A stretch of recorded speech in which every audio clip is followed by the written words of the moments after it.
Summertime has officially begun. Yes, it has. Steam summer sale. And this blazing heat we've had. It's gone now, though. There's, like, overcast days and stuff. So, we're back to normal. Thank God. Yeah. Oh, man, that was brutal. I got ants because of it. I've definitely been seeing a lot of bugs, but I haven't had an ant problem this year. That was 2008, and it was horrible.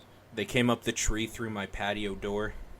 Just fleeing from the heat, or just looking for sugar sources, or... Probably looking for sugar sources. Okay. They stopped, like, I don't see them now anymore since I blasted a whole bunch of raid in that area and closed the door. And put out a trap where they were congregating there, but yeah, like those ants little... are a thing. Yeah, I bought traps back when that happened. It was I just remember it quite vividly, because it was the week Grand Theft Auto 4 came out. Yeah. And I was settling in day one to play that, and then I realized there were ants crawling around, and then I looked under my rug, and I was like, "Wah!" So yeah, under my rug too. See, the thing is, I don't mind like insects. I don't mind them one at a time. I mind them when there's a huge cluster of them. That's gross. Yeah, it's just like no, like it's like we're gonna set up house here. It's like no, you can't do that. You can't do that, guys. Like if I find a moth or something, I'll put it in a jar and put it outside or something. But I just usually leave a window open and they fly out eventually or something. Like if you find a nest or something on your property, like that's not cool. That can't be allowed. Did you ever see that picture I had on Facebook of that wasp nest that was underneath my last place's patio? No, it sounds awful. It was as big as a beach ball. I probably have some sort of wasp phobia because I got stung at age 4 or something. I got stung on my pinky. Do you know how much that sucks? It's just like you can't use it for a while because it's all swollen, or what? Well, it was swollen and I could use it, but every time like I would try to grab something with my hand, it hurt, and it also itched like crazy. Like a dull pain, or kind of sharp, little stingy? The sharp, stingy pain. Okay. Yeah. Man, mosquitoes though, they're out in full force too. At least I've run into them. My feet are gone. They're just chewed up. Even through your shoes? I was wearing sandals for a bit, so I think that was my problem. That's your first mistake. Yeah. I realize I do have a giant can of bug spray, so I have to start using that now whenever I go anywhere. It's just such a weird thing to buy in Canada, bug spray, because we only have to use it like 1 week out of the year. Right. Afterbite and stuff too. I remember like last summer I was at a drugstore and there's a mad rush on those things. Yeah. And then they're gone, like just sold out because everyone needs it immediately. But anyway, good part of summer. Gabe Newell hit the button, and now everything's cheap. So stupid cheap even. Sometimes, although like people are pointing out, like, dude, everything's generally on sale until the 22nd, so don't buy any of the kind of, it's like 30% off until the 22nd. Why would you buy anything that's 30% off when there's stuff that's 80% off? Because you're impatient, and you're just like, I want Arma 2 right now. People are doing that. The entire world is waiting for that game to be $10, because it's going to be. Yeah. And you know it's going to be. And then you're going to play DayZ like everybody else is. Yeah. Which is apparently the new hotness. And I'm still don't know if I can run it or not. But my PC is apparently a little bit better than I thought. So I've started playing some stuff. But well, the thing is, like, you forget, too, that a lot of games made on PC, they have the different levels of stuff, right? Right, so it's just like, it'll just look a little crappier. And like, PC developers, when they develop for PC, they're not stupid. They know that they need part of the market, so they're not going to make something for the crazy people that spend like $5,000 building a gaming PC. They're hitting up the people with a laptop. One developer did that once 5 years ago, and it was called Crysis, and it didn't do very well. No, and then Crysis 2, they toned it down. Yeah. So there you go. Yeah, it's great. Crysis 2 looks worse than Crysis 1. I still can't run Crysis 1. So no one can. I was asking around at like PC circles, and it's like, no, yeah, the benchmark is still Crysis 2007. That's how we test out the newest rigs. It's like, what? Yeah, that's so stupid, because they built it to run on machines that were 10 years advanced. So yeah, 2017 we'll finally see what Crysis really looks like, and it's pretty good. That must have been fun for them though, because I know when a lot of developers make games for PC and stuff like that, they're dumbing it down and they're doing their thing. It must have been nice to just like export the file that like they had like 5 development PCs all hooked together into one mega PC.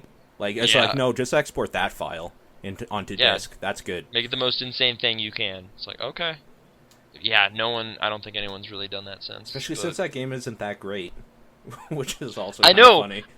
Nothing I've heard about it sounds remarkable in terms of the gameplay and stuff. It's just the visuals. Like, it's like, dude, you can shoot leaves, and it, like, perforates the leaves. It's like, well, that's great, but... So unnecessary. Does that make the game better? Like, I don't know. Generic sci-fi shooter, yay. But, okay, what have you been buying?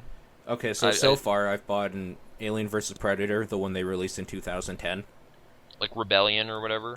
I don't know if it even had the... Like, did it have a tagline or whatever?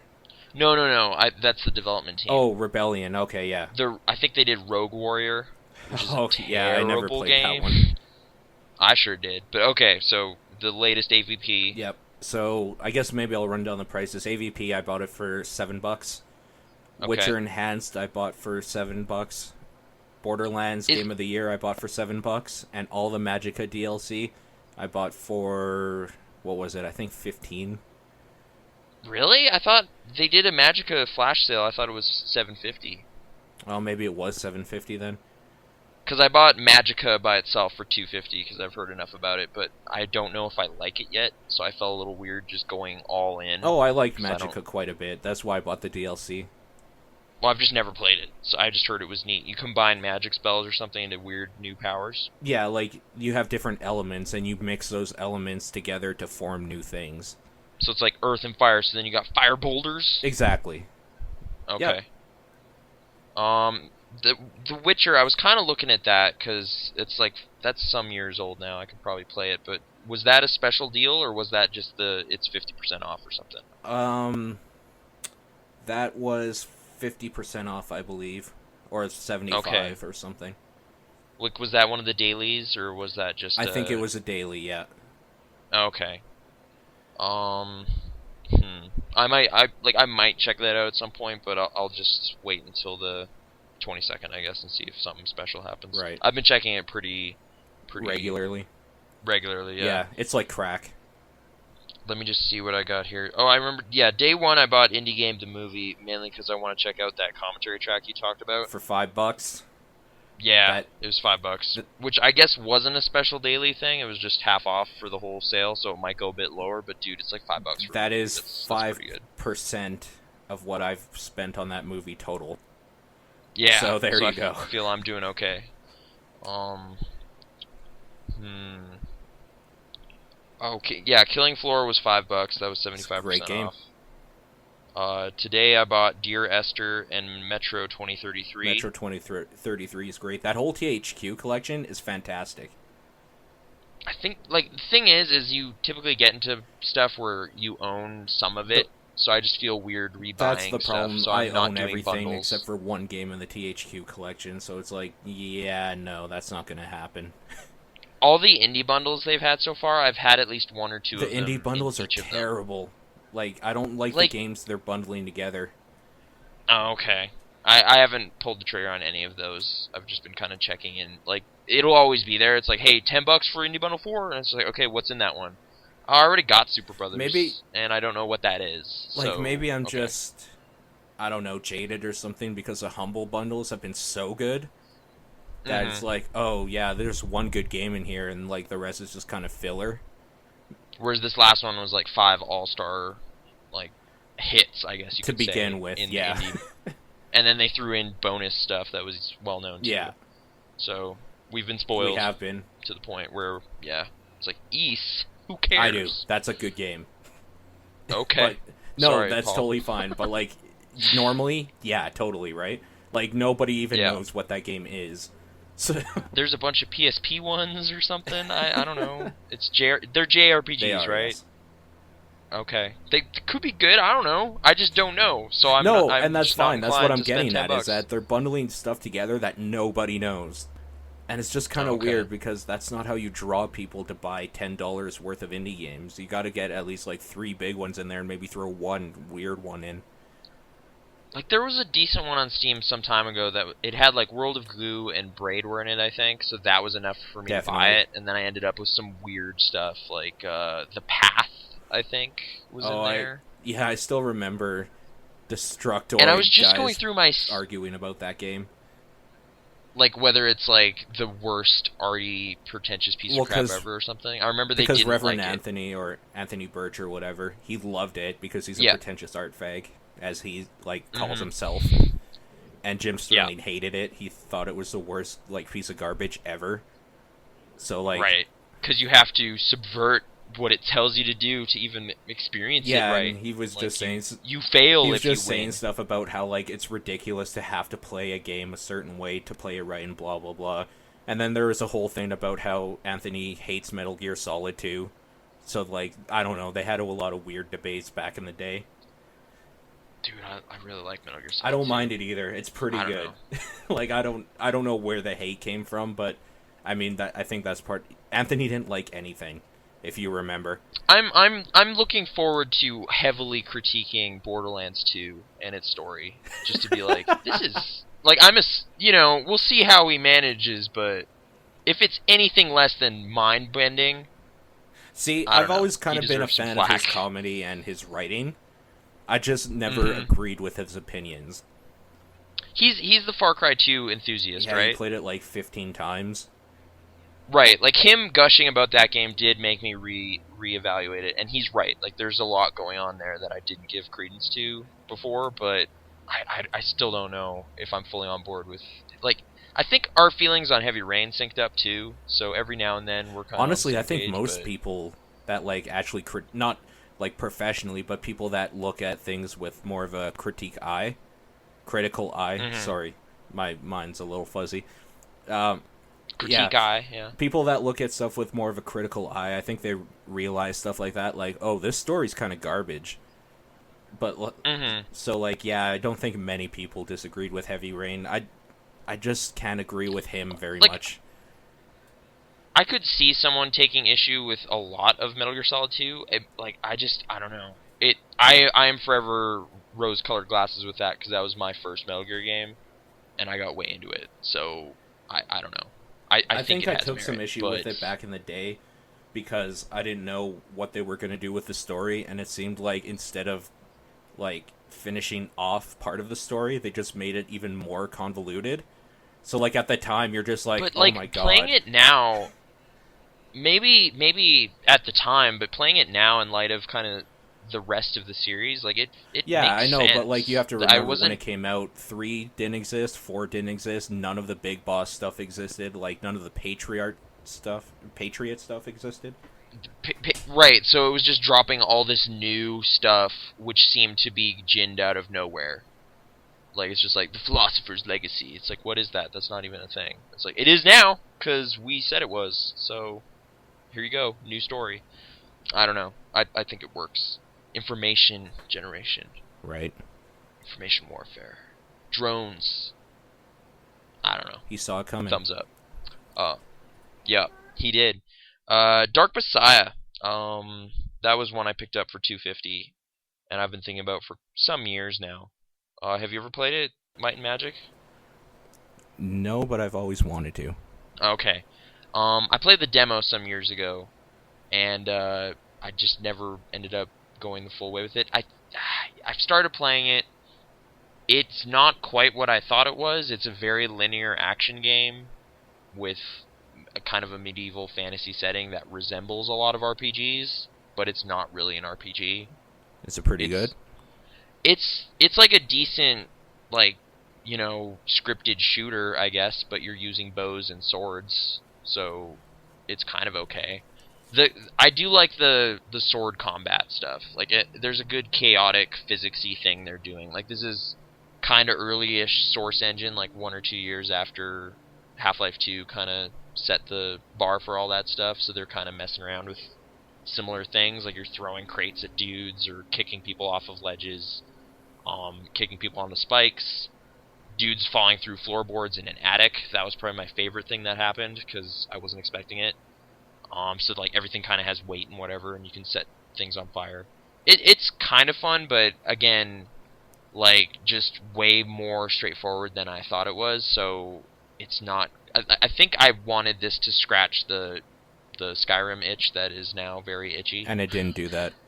it's not that game. It's just a kind of cool action game. So, I guess I will say, like, the story so far is pretty just mediocre. Like, nothing about it's really standing out, and I don't like the banter they give the guards, or like the stuff they'll yell at you when you're fighting them is just getting really repetitive already. Right. And I've only played it for like 2 hours. But there's things in it I like. Like, I kind of just keep playing it in hopes of like a nice big fencing match with a bunch of dudes or something. Like a nice... Like, I know at some point there's going to be some sort of cliffside level, which will really let me use my archery skills more, and I'm looking forward to doing that. So, I think it's only like 9-10 hours or something. I'll probably keep going through that. And again, since it's like 5-6 years old, it looks pretty good on my computer. So, I like that. So, you've been playing a bunch of Killing Floor. Do you want to talk about that? Just yesterday I played about 4 hours of it. Okay, I've only done like half hour, 40 minutes or something. What do you think of it? It's like I've played it before. I'm trying to like, are there maps that are made by the developers, or is it all just kind of crazy stuff from all over the community or something? Because like made by Tripwire. Like the one I played was like Aperture Science. Biotics Lab. It was called Aperture. Oh, so you didn't? Okay, because I haven't ever played that. I've only played the ones made by them. Oh, okay. Like, yeah, I'm just playing random community maps, which are kind of cool, but they don't seem maybe super thought out. Like, they're just kind of, hey, it's got, portal doors in it, and maybe that level has more going on. I was just kind of running around shooting stuff with dual Desert Eagles, I think it was, and then the boss monster came and kind of murdered me horribly. He had Patriarch. A top hat. He was like a clown dude or something. Yeah, the Patriarch. That's his name. Oh, okay. It seems alright. I'll probably play more of it on, like, once I find a good server or something. That game is really only meant to be played with a good group of guys, or something. Yeah, the best time I had playing it was with some friends in Okotoks at this internet cafe that no longer exists. So Switchbox? No, it was like that though. I think it was called Redwire. Oh, weird. Okay. Yeah, they didn't make it, but well, on the plus side, everybody that we talk to has it. Like you, me, Eno, like my friends that you've met, Mark and Ron have it. We bought John it to play with us if he ever jumps on and stuff like that. So a bunch of us have it. We can do stuff with. Okay. This past week, I've also it's the first time I've really been prompted to look into Steam community features since like 2005. Right. They've really improved that whole thing. So I'll probably start doing some more of that stuff. So yeah, I can definitely jump in on some of that. Is there more character models for you if you don't buy the DLC? No. Actually, yes. They unlock with certain achievements. Like there's one I want specifically. It's a man in a chicken suit. Okay. And to get that, you have to get all the achievements during the Halloween event, which is between October 27th and November 1st every year. Wow. That's a pretty narrow window. Right? Like 4 days. Right. Okay. So I mean, yeah, if I remember, I'll be playing a lot of that during those days. They were offering a bunch of DLC along with it, but I don't know if I like this game yet. It's not worth the extra $5. It's only character skins, and you don't even see your own character. Because it's first person, yeah. Right. So, okay. I guess I feel good about that. I'll mess around with that some more. I'm kind of just happy all this stuff is working really well, because I had weird issues with Counter-Strike and my router a couple years ago. Oh, with like ports and stuff like that? If for some reason it just could not populate a list of servers ever. It was just like, I don't know what's going on. Your internet's just no good. And it's just like, are you sure? Because I was playing on Xbox Live and that figured it out. Okay, now that you've been playing on the PC a bit, because your computer can handle a bit more than you gave it credit for, you can see why people would only stick to PC gaming. Oh, of course, yes. Yeah, if you got a thing that could run your Skyrim and stuff, that would have been preferable. That thing was $30 a couple days ago. I was like, oh, well, that's it awesome. might be cheaper. I just voted for it. Oh, it's on there again for a flash sale? Yep, it's between that, Modern Warfare 3, and Deus Ex. So you're saying Mirror's Edge is on sale right now? Oh, right now, yes. How much is it? It is $5. Okay. I already have that game on 360. I didn't like that game. I didn't have that much fun with it. It's more the time trials I got way into, because if you're a fan of electronic music, running to electronic music, it was like made for I could see the time trial thing being kind of cool. I like the whole like trying to improve my score by like a little bit every time and getting better to the point where you're just like rocking something out. That's great. It's like, I wall jumped way better than I could before. But like I was playing the story and I wasn't like engrossed in it, and there were some parts. No. Yeah, there wasn't anything I liked about it at the time. I rented it and I never felt like I needed to buy it for $60. No, dude. For context, I bought Mirror's Edge at Walmart for $1. Okay, I would buy that for $1. They were just trying to get rid of him, and I had rented it or something back when it first came out, and the story I didn't really get into at all. Like, this weird future world where everything's super whitewashed and there's this character Faith and all this. It's just like, I don't really care. I basically viewed each level as just an obstacle course with achievements in it that I was trying to get. I think I was listening to music during the story too, because it's just an action scenario involving jumping and running, which I'm kind of into. But okay, I am making a purchase right now as we speak. For what? Star Wars: Knights of the Old Republic for $250. Yeah, I already got that because they gave it away at PAX one year, which is pretty cool. Along with Old Republic. It was during their whole press run for that thing. But yeah, I guess that's it really for Steam sale stuff so far. We're only like, I guess by the time you're listening to this, it's coming to an end, but we still got a couple days left. So stay tuned for more awesome stuff over there. Take out a second mortgage and all that. Yeah, or just fill up them credit cards. That's what they're for, right? I guess. Just pay it off later. Just minimum payments. That's how you do it. Dude, yeah, I need a better job at some point, but I gotta finish linguistics.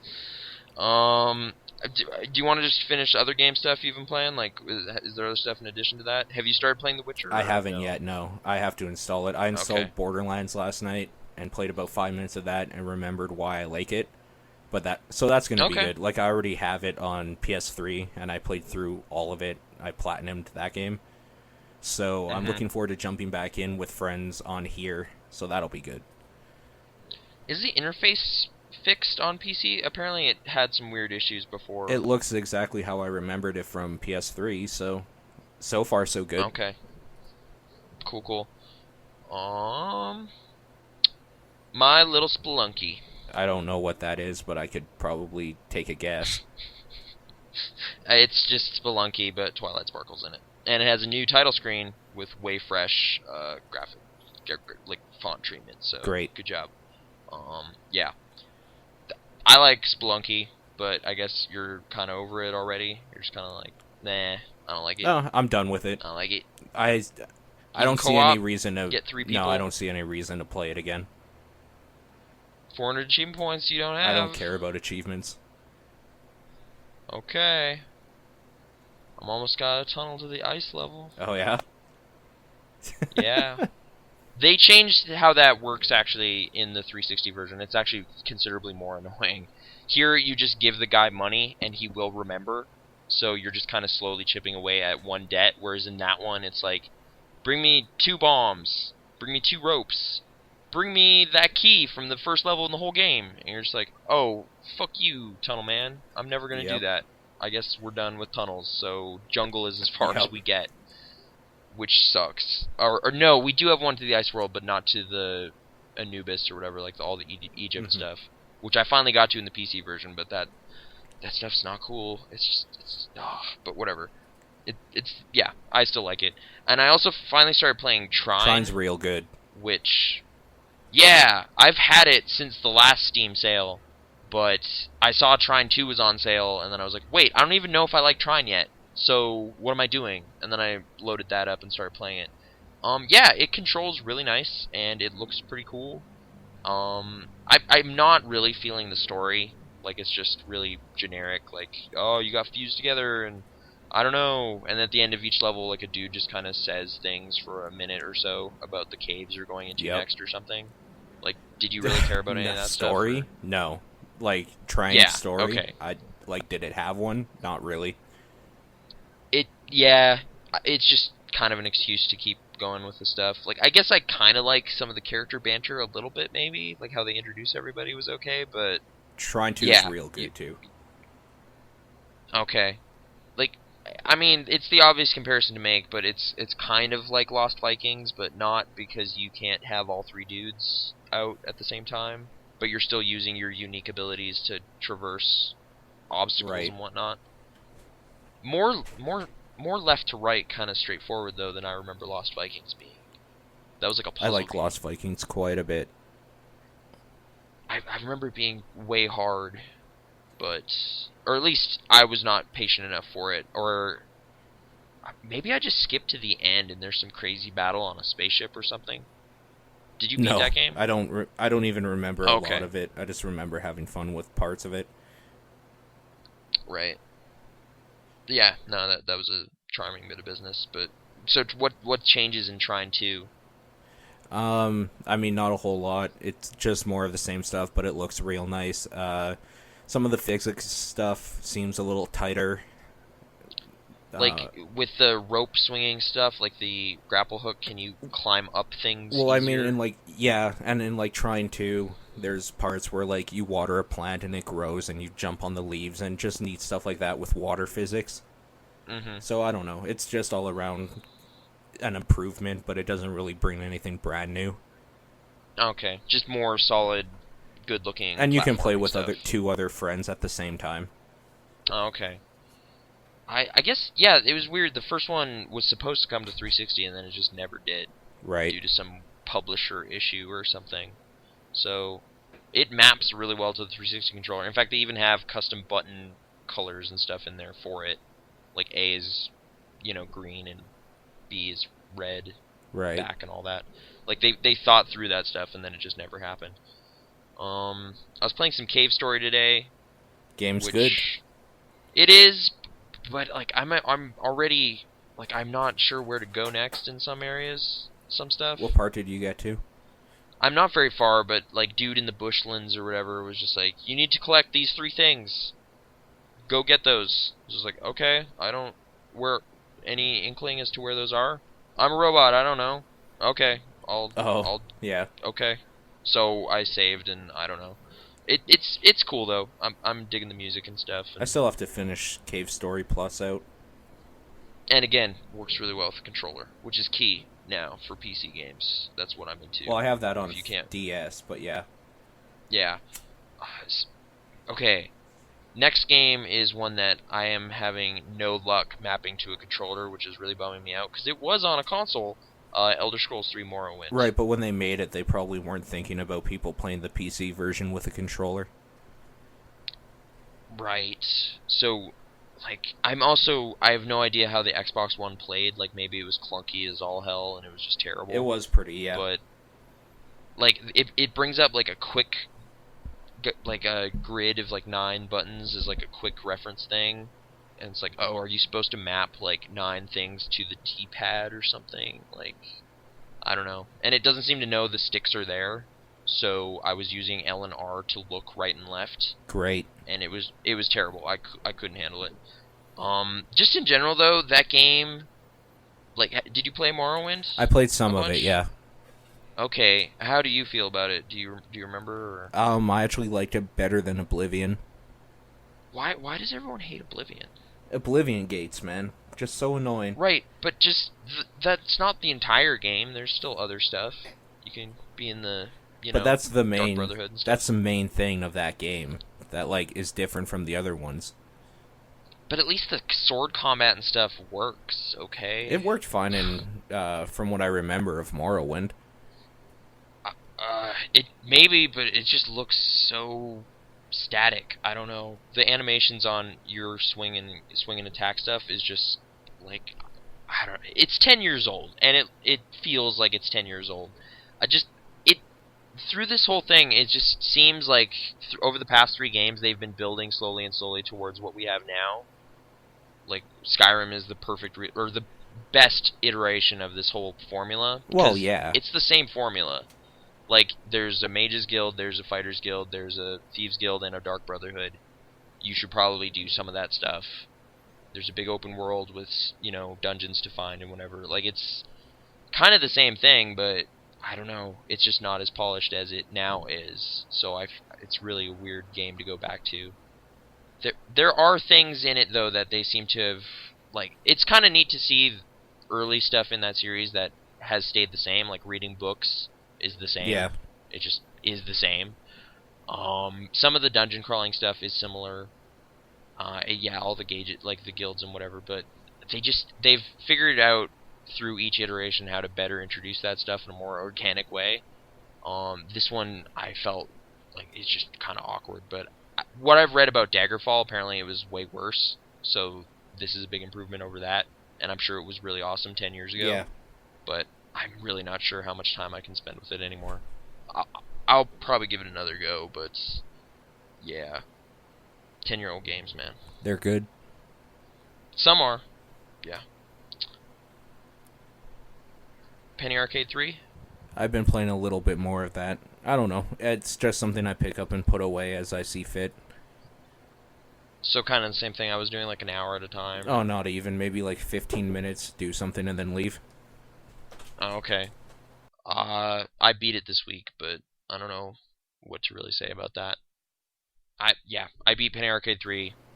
It ends with a cliffhanger, so sorry to tell you it does. Well, I knew that already, because the Kickstarter thing is that if you pledge a certain amount of money, you'll be in the 4th one.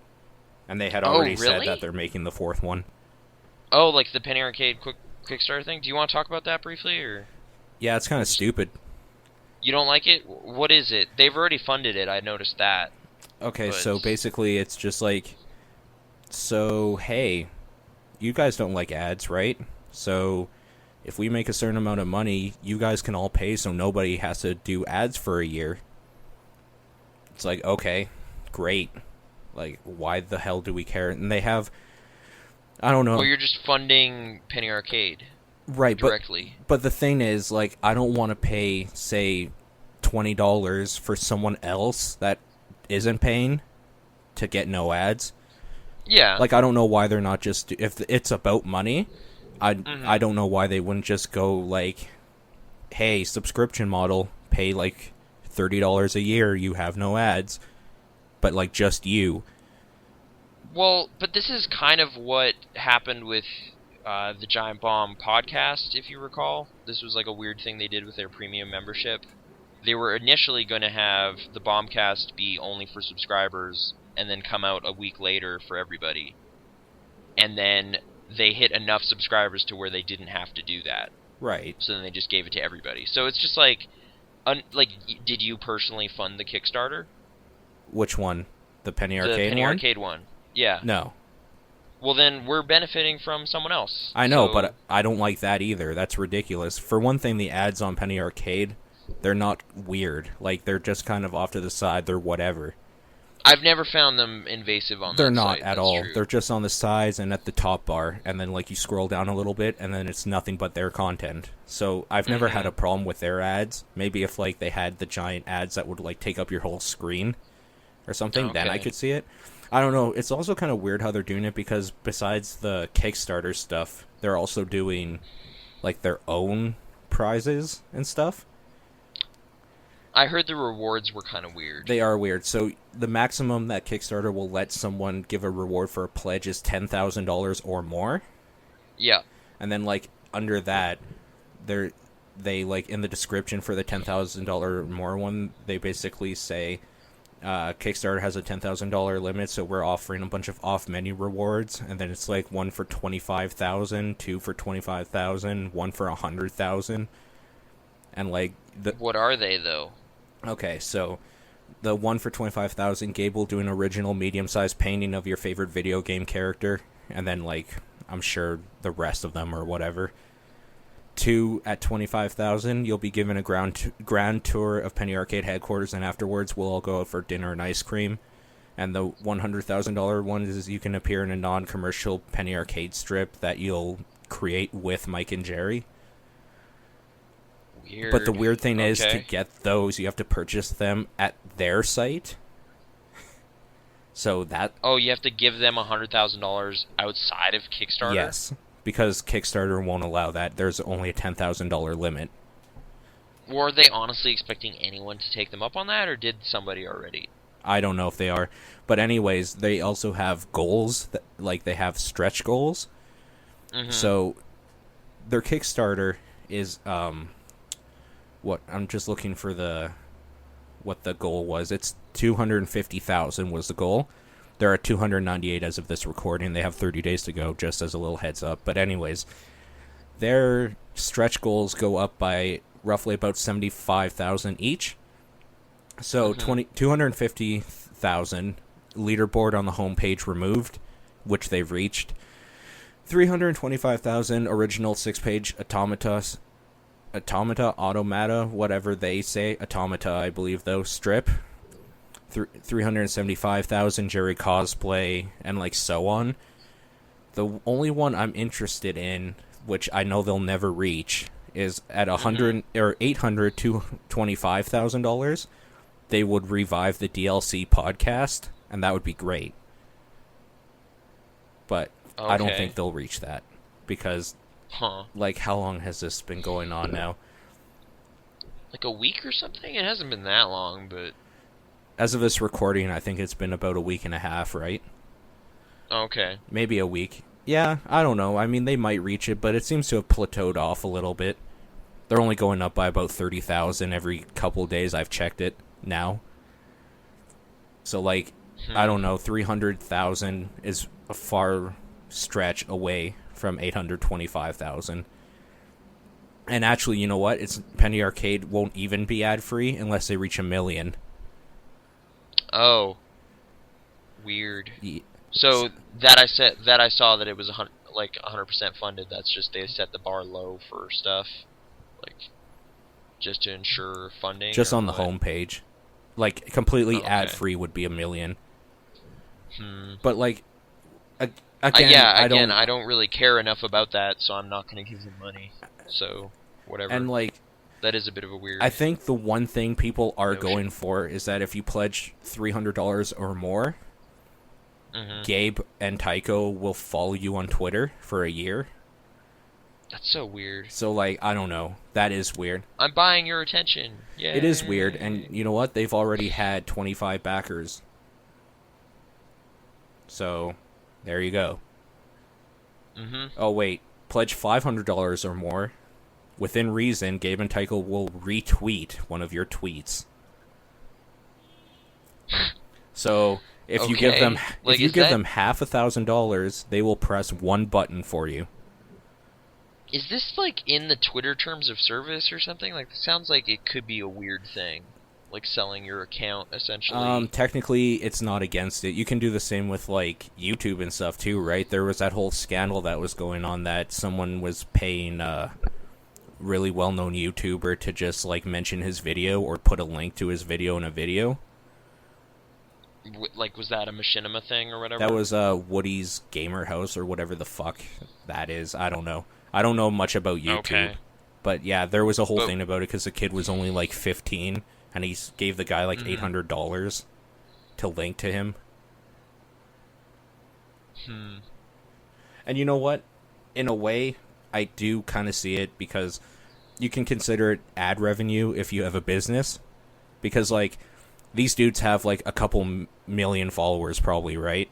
Like, put together, right. Not each. So, you're getting your tweet out to all these people. And even if just, like, 1% of 1 million people come visit your thing, like, it's pretty much paid for itself. I don't know. It's just kind of a weird, shady thing they're doing because Kickstarter is usually, like, the way... I mean... Well, Kickstarter seems to be quickly metamorphosing into something completely different. Like, it's not that good old homespun indie charm. Like, I did just watch the Double Fine episode 3 this week, and I still really admire what they're doing, but it's not, like, people aren't using it that way anymore. Like, if you want to just talk about OooooooUYA? OooooooUYA. At this point? Like, that's another giant Kickstarter story that just happened. It was almost 5 million last I checked. The way that they're doing OooooooUYA is basically like pre-orders, though, because either way they had revenues to get the money. Like that console would exist regardless. It's just a way to kind of. It is a way for them to fund it really cheaply, though. To be fair, like, because they don't owe any of these investors anything. Just the console, and these people are essentially just giving them the $100 early so they can put it towards research and development, and that's fine.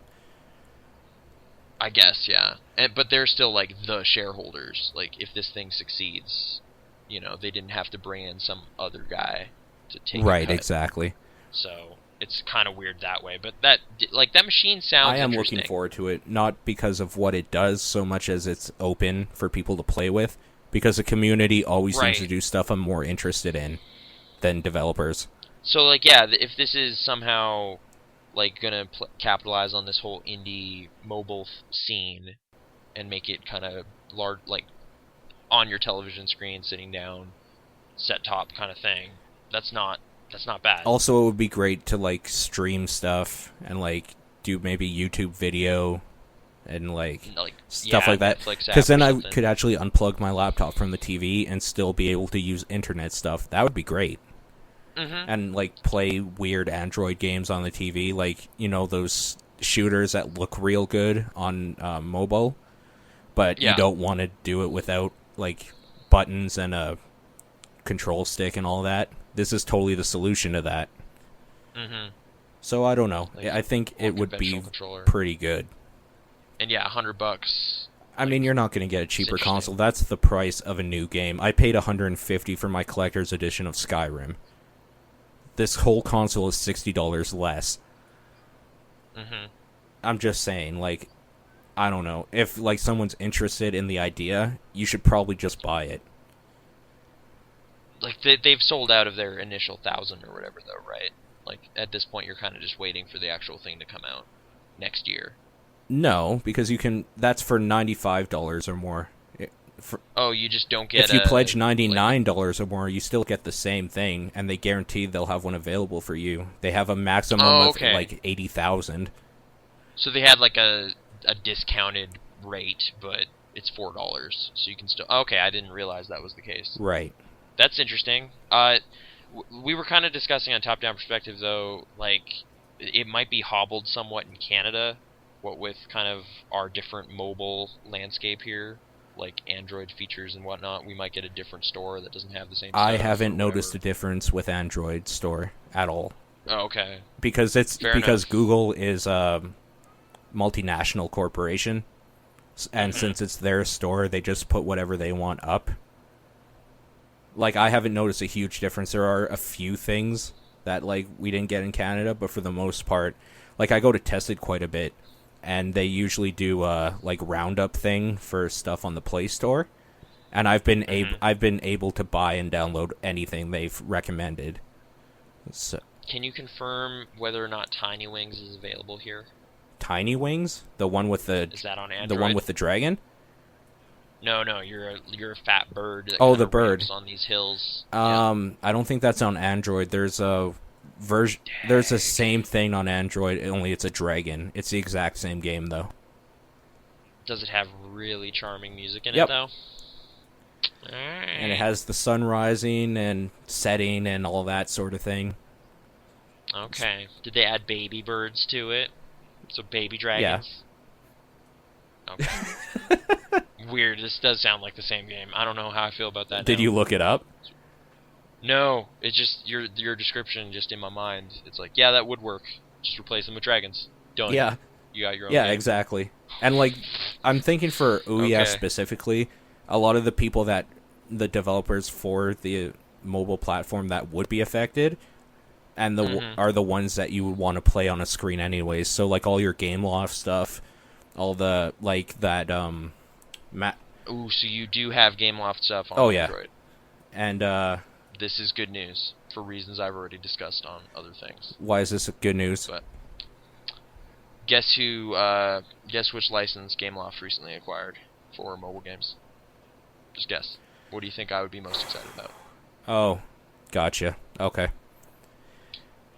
Wink. My Little Pony, My Little Pony. Yes. You're not gonna. Okay, fine. We're done. There's also another developer that's I can't happening. remember. There's a really good one on Android, but they do a lot of really charming games I would like to play. And there's that like Mass Effect Infiltrator that's actually pretty good, except touchscreen controls. So I could see this being a thing. Is that the one with Jacob or whatever? No, it's with a random infiltrator for Cerberus. Oh, okay. Huh. The one with Jacob is... Oh my god, what was that now? I played it. I didn't hate the story, but it was played horribly. It was played like combat. Tilt-based. You tilt the screen to kind of guide him through like barriers and stuff to shoot dudes, yeah. It was really terrible, but yeah, again, it was Batarians invading the It had a really nice animation style too, from what I remember. Yeah. And that was all canonical, and somehow I think you could tell your 360 game that you played it, and it would influence one or two conversations. But yeah. But you don't think it ever worked like that? I think it did, but I just never. I'd already played through the 360 one before I went through the whole mobile game, so I don't know if I ever saw that stuff. But hold on, is there any kind of like achievement thing on Android as well? No, as far as I know, there isn't. Like, what do you mean by achievement thing? Well, or just some sort of community thing, like adding friends to your list or whatever, like leaderboards. Oh, you're talking about that. Oh, what the hell was it on iOS? iOS has some sort of lame Game Center thing. Game Center, yeah. Kind of works sometimes. With some of my games it does, and it can kind of be neat, like Infinity Blade had it and stuff. No, it doesn't have that yet. But, like, if this becomes a thing, I could see them doing OooooUYA specific, like, achievement things that'll go onto your Android. I could see them somehow putting them together. Also, Minecraft might be a thing on OooooUYA. They said in the trailer, they specifically were like, yo, we got Minecraft. Just saying. Anyway, moving on. Right, so but, like, at the same time, we can't say that until we see it. Because, skeptical about everything. Their hype trailer told us that, but they could, who knows? I don't know. I'm looking really forward to OooooUYA. I think I'm gonna probably get mine as soon as I get a little bit more money here. Like, the more I hear the title, I like it. Yeah. It's not burning my head like we did for, like, the first year or two, where it's just like, man, this is the dumbest fucking word ever. Like, this is just, like, this is kind of a phrase or something, and it's making me think, like, everyone's already said it, but Macho Man Randy Savage. Oh, yeah. This works out. Yeah. Because you like Randy Savage, so you want to think about him. The problem with the Wii is that this is good. Their codename was so good and iconic, the Nintendo Revolution. Yeah. So, like, I don't know, everything, like, when they changed it to Wii, it was just kind of like a stab in the back or something. Because everyone just got used to it. It's like, oh no, that's coming out on the Revolution. And you're just like, yeah, they're going to revolt against how games have been, and it's going to be great. Yeah, and then they're like, no, like, together, community. We would like to play. We would like, yeah. And I remember, I worked in, like, grocery at the time, and I was helping someone with their groceries, and I mentioned the new console coming out, because I think it was launch week or something, right. And they were just incredulously like, what? The Wingin'? What are you talking about? And I was like, no. That's a good band. It's a dumb word. It's a dumb word, but it's called the Wii.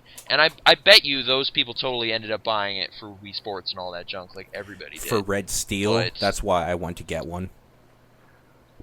I forget why. Zelda, I think. Was Zelda released, though? Yeah. Yeah, it was launch day. No, I got Zelda on immediately bummed out, GameCube. Though. I also bought it on GameCube because I thought it would remedy what I didn't like about it. And then I was like, oh, I just don't like it. See, I like that game a lot better than Wind Waker. I hated Wind Waker.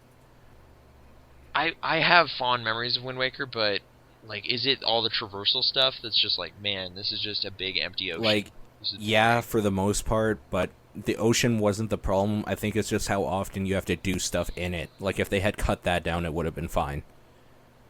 Or like a fast travel because system there's no difference between running around Hyrule Field or going across. Like, not really, because, like, the ocean and fields, you're just trying to get from one place to another. It's more so that, like, going around picking up pieces from the bottom of the ocean and stuff. Like, I don't know. There's a lot of stuff I didn't like about Wind Waker, and I didn't like the animation style. I love the animation style. I couldn't stand it. Like, I even booted it up again as part of my weird GameCube nostalgia month I did a little while ago. Yeah. It still just looks so cool. I really like it. I don't know. Like, I get it. It's like, is it just because it's so different than other Zelda games, or what's the issue? I just didn't like how Link looked, and since he's your main character, he's a little kid. He's a little, yeah. I just didn't like how he looked. Everything else looked fine. Like, the enemies and stuff looked great. Hair. But the problem is when, like, your main character, when you have a problem with how they look, that's who you're seeing for the whole time. So, I don't know. Man, I might... Yeah. Maybe I'll just play that DS one. It's got the same art style. Kind of. Phantom Hourglass? Yeah. See, the gameplay in that was fine, but I don't think I could go back to that. The touchscreen stuff was a little weird to get used to at the time. I don't think I'd be able to get used to it again at the part I'm at. Yeah. I really like the camera feature they had in that one. That was nice, yeah. You get the little models of everybody, so you're trying to get good photos of boss monsters and stuff. Yeah. Which is a neat little reason to play it again. But, okay. Yeah, that's Kickstarter news business. Okay.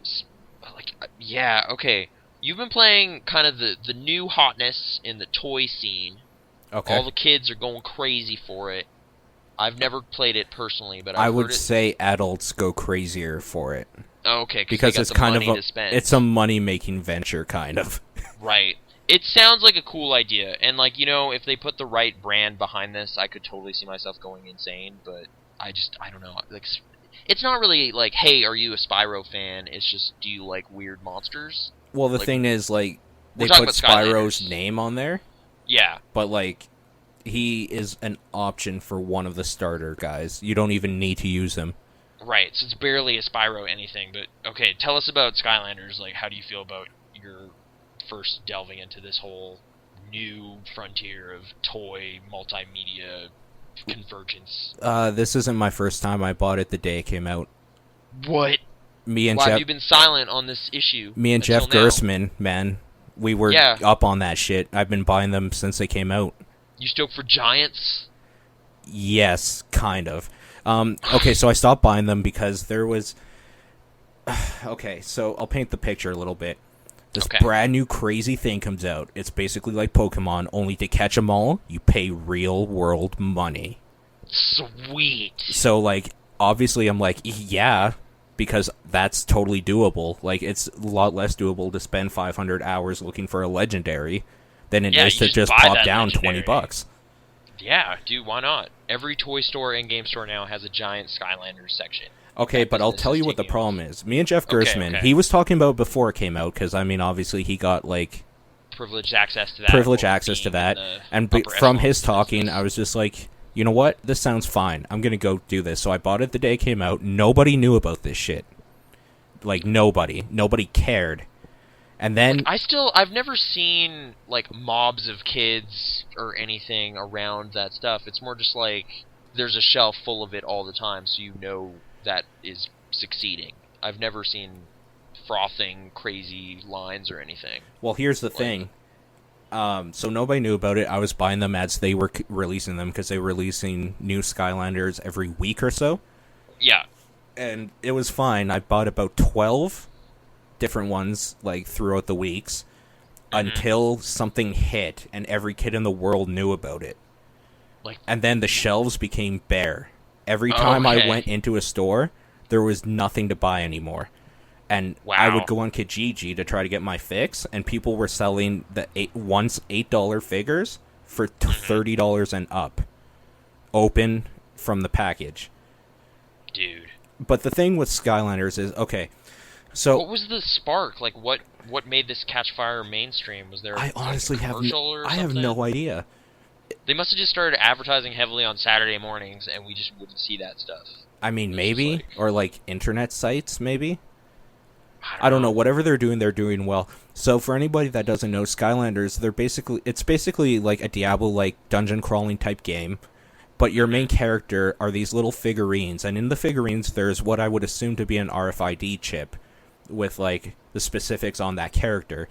You put it onto this portal that talks to your system in a variety of ways. Since I got it on PS3, it's wireless connection with a little dongle, because I believe you need to plug it in for the Xbox. Like some Bluetooth action? Not Bluetooth, because Bluetooth is too unreliable. Oh, okay. Because when you're playing, if you take something off the portal, the game stops until you put another character on. Okay. So it was too... This is the Portal of Power. The Portal of Power, yes. Get some alliteration action in there. Cool. Yeah, Portal of Power. Have they released better portals too, or is it just... I don't actually know. Okay. So yeah, anyways, it's kind of kid-like, but it has like the RPG elements. You can get different hats for different stats. So some rhyming there, I guess. I didn't really mean that. Stat hats. And the thing is, like, as you level up your experience level and your hats and whatever you have on a character, they're stored in the figurine, like, instead of a save file. So, essentially, say you bought, like, 20 Skylanders, and you're just like, oh, dude, I want to play, and then you, like, come over here, you can put that Skylander on my Portal of Power, and we can just pick up where that character left off for you, and then mine. Sweet. So it's got, like, some save data in there. And the thing is, since it has this ability, they've released it on everything. You can get a Portal of Power for... obviously Xbox and PS3. There's a 3DS version and computer. Whoa. Web-based, right? So, have people figured out how to hack this business on the PC end of things? You can just get a level 99, like, what is it, Drobot? Probably not, like, because it's a Flash game on the computer. Oh, okay. So, yeah, it's, like... The thing is, I can't really get on you about My Little Pony, because if I go online to the Skylander thing, it's totally a bunch of, like, 8-year-olds saying, like, hey, let's dance, and stuff like that. And then... So you're in the wrong... I'm in the wrong demographic. I'm in the wrong parts of the internet. Like, I was born on 4chan. I shouldn't be with kids. Right. But, oh, man. Yeah, like, just some of the Twitter follower situation's a little weird, too. It's just like, well, you like the same show, but you're, like, 12. So, I feel like, dude, alright, okay. Yeah, so, like, it's a whole weird thing. What I use the online thing for is putting in the barcode for whatever Skylanders I have and using it as, like, an online database to show off how many Skylanders I have to stupid little kids that can only afford one a month. So I'm just like, bitch, I got a job. I can buy all of these. Yo. Living the, like, kids just wide-eyed at your giant bag full of Skylanders. They just, like, log on with their, like, trigger happy. I'm like, bitch, Drobot, level 10. What? Aren't there, like, gold special ones, too? There's legendary ones. There's, dark versions of ones. Yeah, like, it's stupid, because... Chop? Chop, I have legendary Chop, and he's one of my mains. Okay. That's, okay, so... Let me paint the picture here. This weekend, I was hanging out with my buddy Ron that you know, but, like, online people don't, obviously. Anyways, we're in the store in Toys R Us looking for toys. And, like, he's not a guy that just, like, gushes over stupid kid stuff. In fact, he's very kind of like, oh, that looks like a stupid kid thing. We go to the Skylanders, and I start looking and explaining stuff, and he's just kind of, like, hesitant, like, oh, yeah, that sounds great, sort of thing. Like, kind of cynical about it, but then he's like, well, you should buy this one and stuff, and just trying to get me to spend money or whatever. So I ended up buying one of the adventure packs I don't have called Dragon's Peak, and the adventure packs are packs of 3 or 4. Basically, it comes with one Skylander character, a whole level, like a whole DLC level, and usually 1 or 2 magic items to use with your Skylander. They retail for about $20. So I got that, and then we came back, and he wanted to see what this whole Skylander business was about. and I was playing a little bit of it. He was kind of enjoying watching me. Then I put the controller down, and he played alone for 2 hours. So he got pretty hooked into it. Chop Chop is his boy. He wasn't having too much fun until he saw that there was a skeleton knight with a sword. Mm-hmm. So there you go. And then, like, it had that whole, like, loot lust thing we were talking about a little bit. And, like, you can upgrade their skills and stuff like that. So once he got this vampiric aura, where after every kill, Chop Chop gets life back from the guy he killed, like, he was hooked. Okay. So I was just like, okay, now I'm going to play with you. So I put my guy on, and then we were just plowing through, like, 10 levels. It was great. Okay. Like, do you think this will inevitably kind of transfer to other brands and product lines and stuff? Or I think Nintendo would be stupid to not do something with this with Pokemon. Well, I'm thinking, like, it's Activision, right? So Transformers seems inevitable. Maybe Warcraft, like World of Warcraft. Really? If they, like, release a computer portal. I don't know if Blizzard would be into that. I'm trying to think of, like, weird licensed stuff they have. Yeah, I can't remember a lot of stuff Activision's into. Yeah. Like, probably Spider-Man stuff. Sure. Like a Spider-Man's Kids game. Buy a bunch of the, like, some sort of big, yeah. Maybe Tony Hawk. Different skateboards. Get your tech decks and then put them on there. Actually, that would be kind of cool. That would be okay. I could see, like, I could see a Hot Wheels game or something like that. Oh, sure. Dude, Hot Wheels would be perfect. You load your cars into the racing game. That's not bad. Yeah. So yeah, anyways, kind of a kid's game, but something that, like, 2 26-year-olds spent playing about 3 hours on a Saturday night doing. Yeah. Biggest issue, their figurines. Mm-hmm. I don't know where to store them. So they kind of sell things for that, right? Like some sort of I almost bought one of the towers that you can buy, but that is $50, mm-hmm. and that is way too much to just put stuff into. And then, like, the little $10 Skylanders bag they have on that mm-hmm. is literally just a little bag. Oh. So kind of pricey right now. They're just kind of how on are my they shelf. as, like, I don't even know what you do with them, but how are they as, like, figures, as toys? It's just they're not toys. They don't, like, bend or do anything. They're not posable. They're not posable. I kind of just like looking at them because some of them are adorable. So they're just kind of little plastic statuettes that you put on the portal. Like, yeah, like, hold on. Like Trigger Happy here that I'm holding. He's just like a little monster with his tongue out, and he always looks psychotic, and he has 2 guns in his hands. Okay. So, I mean, that's pretty great. Oh. How many do you have? 20, or what did you say? 20, including the Adventure Pack stuff. Oh, okay. And I believe they're past 50 or 60 now. Jeez. Yeah, like, I slowed down a lot because during that whole, like, boom, it was impossible to get ones I needed. Okay, so here's another thing. Casually keep an eye out for them, but they just didn't materialize? I do. I look for ones that look cool now. Like, I'm not just going out and buying ones, because, like, I have Stump Smash here. Stump Smash kind of sucks. Like, Bash is kind of shitty, and there's 3 versions of him. I don't think I'll get the other 2, so I don't like him very much. Yeah, another thing to note is that each character is a different element base. So you have the tech element, you have a, like, death element, a life element, fire, water, earth, obviously, that sort of thing. Now, the real sinister thing is that in the game, there's different portals to different parts of the levels. And some of those portals, you need a specific Skylander type to unlock. Okay. So automatically, you need to buy one of each element to get the full amount of the game. Because the game also rates you on how quickly you beat a level, and how many things you get in the level, and how many characters or enemies you kill and stuff like that. So, like, to get that other little star there for completion, you can't get the secret areas without a certain Skylander. And the problem is, I don't have an air Skylander because there was none in Calgary for a long time. And now the one there is, I don't want to buy. Drobot can't fly? Drobot is a tech element. Okay. He is a dragon robot, and he throws blades out and shoots lasers out of his eyes and can hover. But, like, yeah, hover. You'd think, dragons can fly, but I guess if he's a robot, He's a robot first, a dragon later. It's like Mecha King Ghidorah or something. But he's all Skylander. Okay. So, cool. I've been curious about what's been happening on that front. Like, I haven't seen it firsthand, but that's really weird because you were looking on my shelf and you noticed I have Far Cry by Uwe Boll.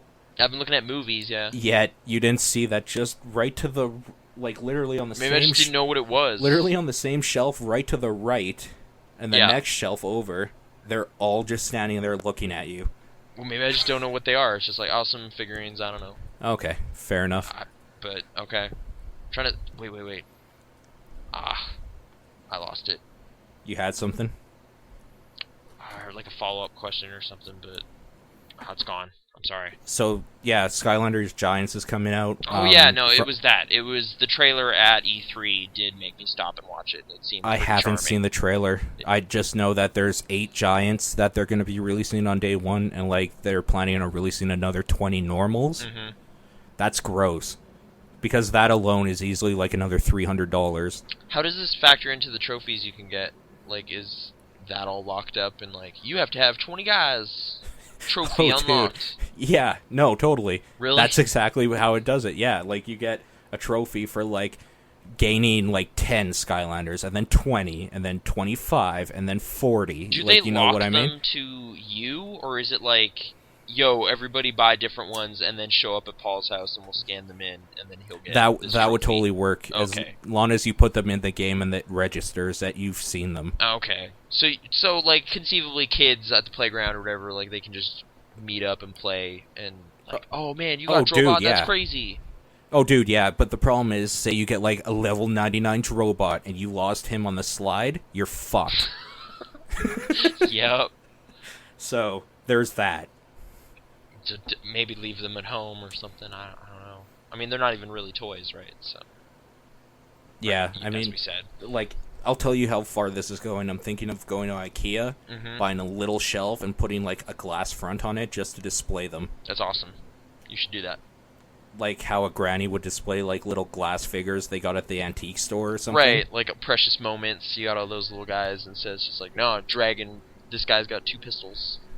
Yeah, it's no, that's Stealth Elf. She can go stealthy. Okay. Yeah, just random stuff. Stealth Elf? Stealth Elf. That's hard to say, but okay. Good stuff. No, that's bad. She can roll up into a ball and do some damage that way. He's kind of shitty. Okay.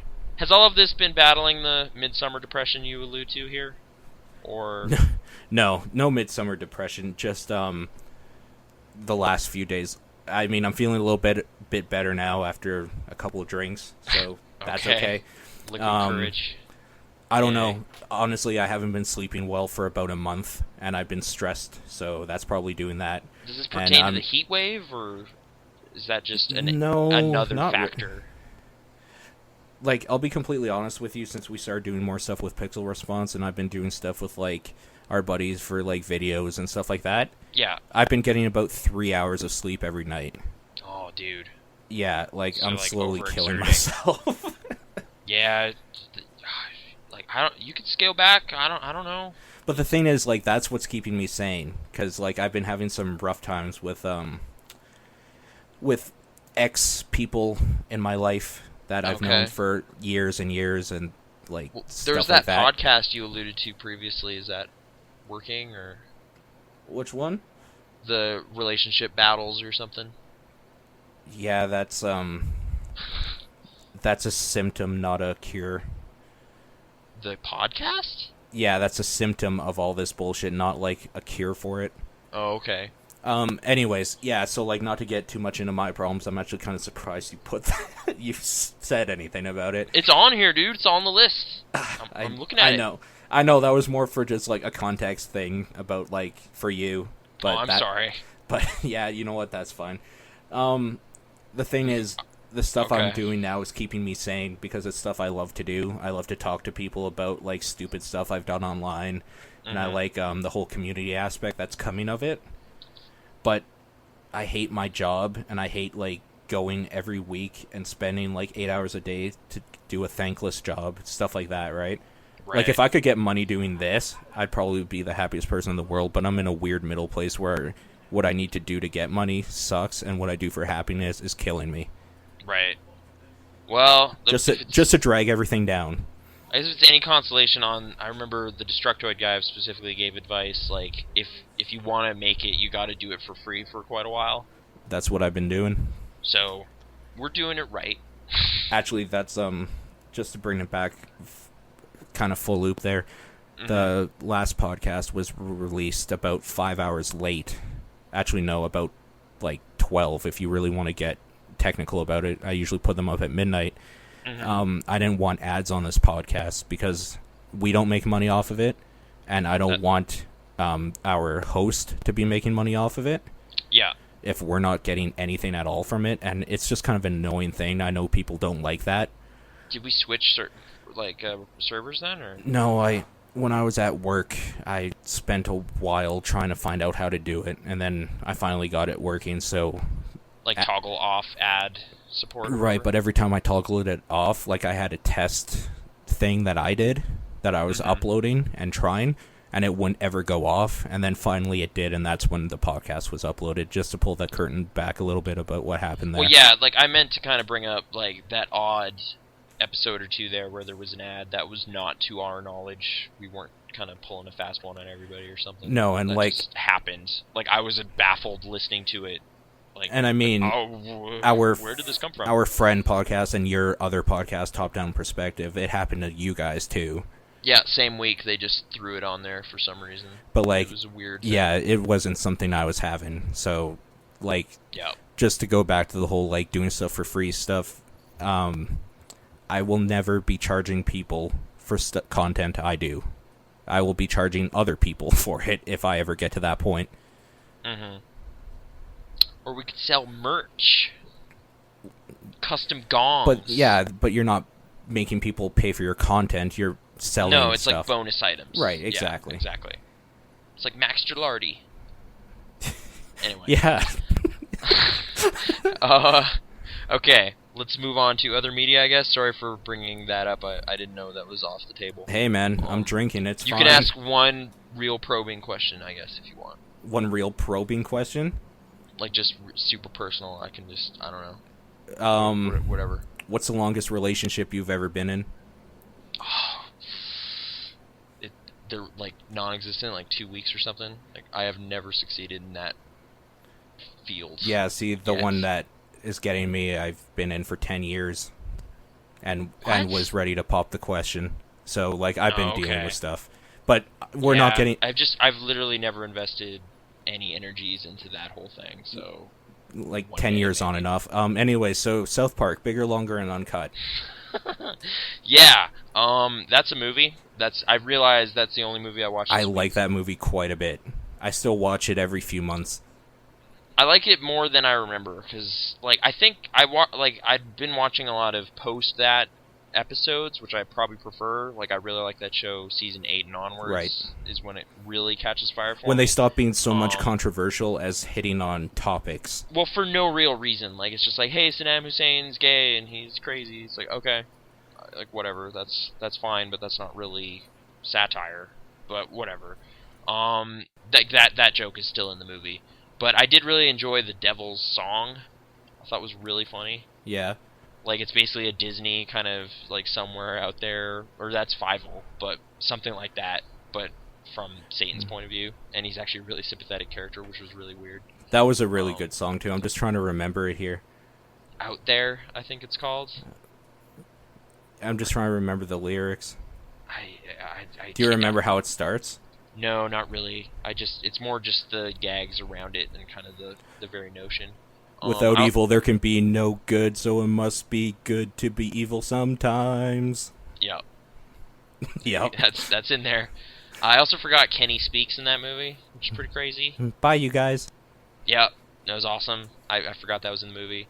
I'm trying to think what else really happens. A bunch of the songs are great. What would Brian Boitano do if he was here right now? He'd probably kick an ass or two. That's what Brian Boitano do. Yep. Looking at the credits of that, Trey Parker does everything. He does. He's the main driving force for the whole show. I think Matt Stone just kind of does a few weird voices, off character voices, and okay. I thought it was a more balanced thing than that. Like I think Matt Stone does dynamic. more of the writing portion and the business side. Like the business, maybe, because even I was looking at all the songs and stuff. Those are all Trey Parker. Like Matt Stone is not involved in writing those. Well, I mean, even for his other stuff, like the directing, the like Team America stuff, like Trey Parker does everything. Mm-hmm. He's always done everything. He's the artistic force of everything.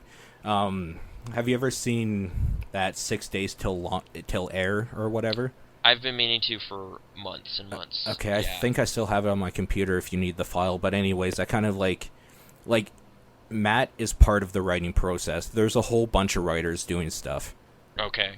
But what Trey Parker does is he has like he is South Park. Mm-hmm. Like realistically, he does all the main character voices except for Kyle.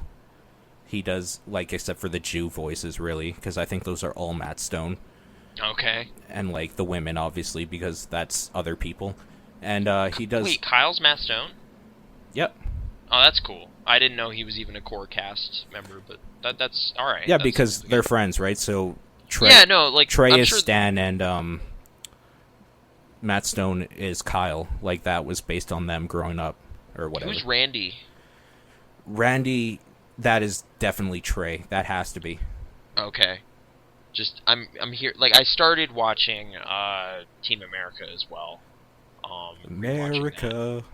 Yeah. Fuck When's that song happen? That's really really why I clicked play at 4 a.m. last night. It happens at the very beginning, the first time they're introduced. It happens when they're going to get Kim Jong-il at the end. Well, when like the team is formulated again, not the. It happens like every main thing. Like, you know, even when, like, shit goes down and it's all sad, and there's even, like, it's even there. It's all solemn, though. It's like, America, fuck yeah. Like, it's really weird. Just, yeah. And, like, freedom costs, like, $1.50 or something. I can't remember. Starbucks, fuck yeah. McDonald's. The thing that, like... Books. You weren't in the call with us. We were playing Killing Floor, and Eno kept saying that, and then like we just decided that you can put anything in place of America, and that song works. Okay. So that's a thing, I guess. It's just kind of weird that you brought that up because Starbucks, fuck yeah, Domino's, fuck yeah. Like it's weird. It's a quality song, and the montage song is in there too, right? Yeah.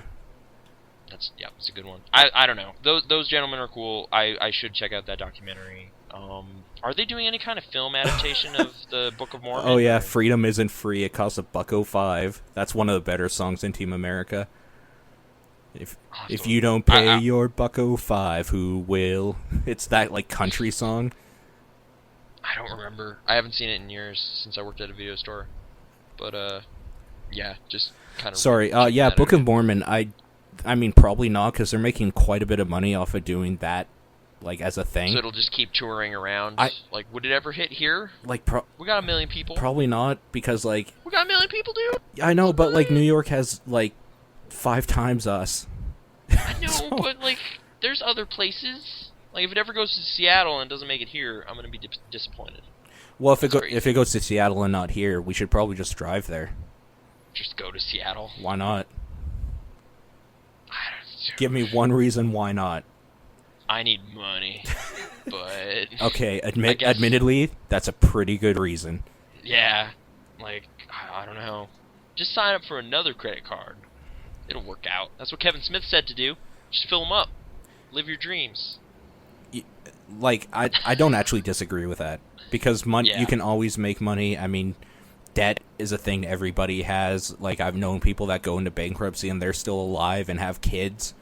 Like, you can't really put a price on living your life the way you want to, I guess. But at the same time, do debt. Yeah. Like, it's just, I don't know. It's not a great thing. But I went to LA, so, yay! Worth it. Woo! I saw those Future games. But, okay. South Park. It's pretty good. I should watch that show some more.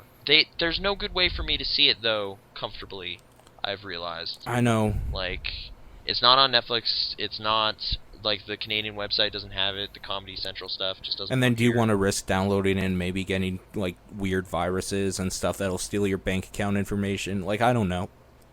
Like, I do torrent some stuff, but like, I don't know.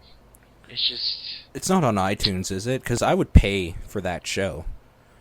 I don't know if it is. I rarely check iTunes because.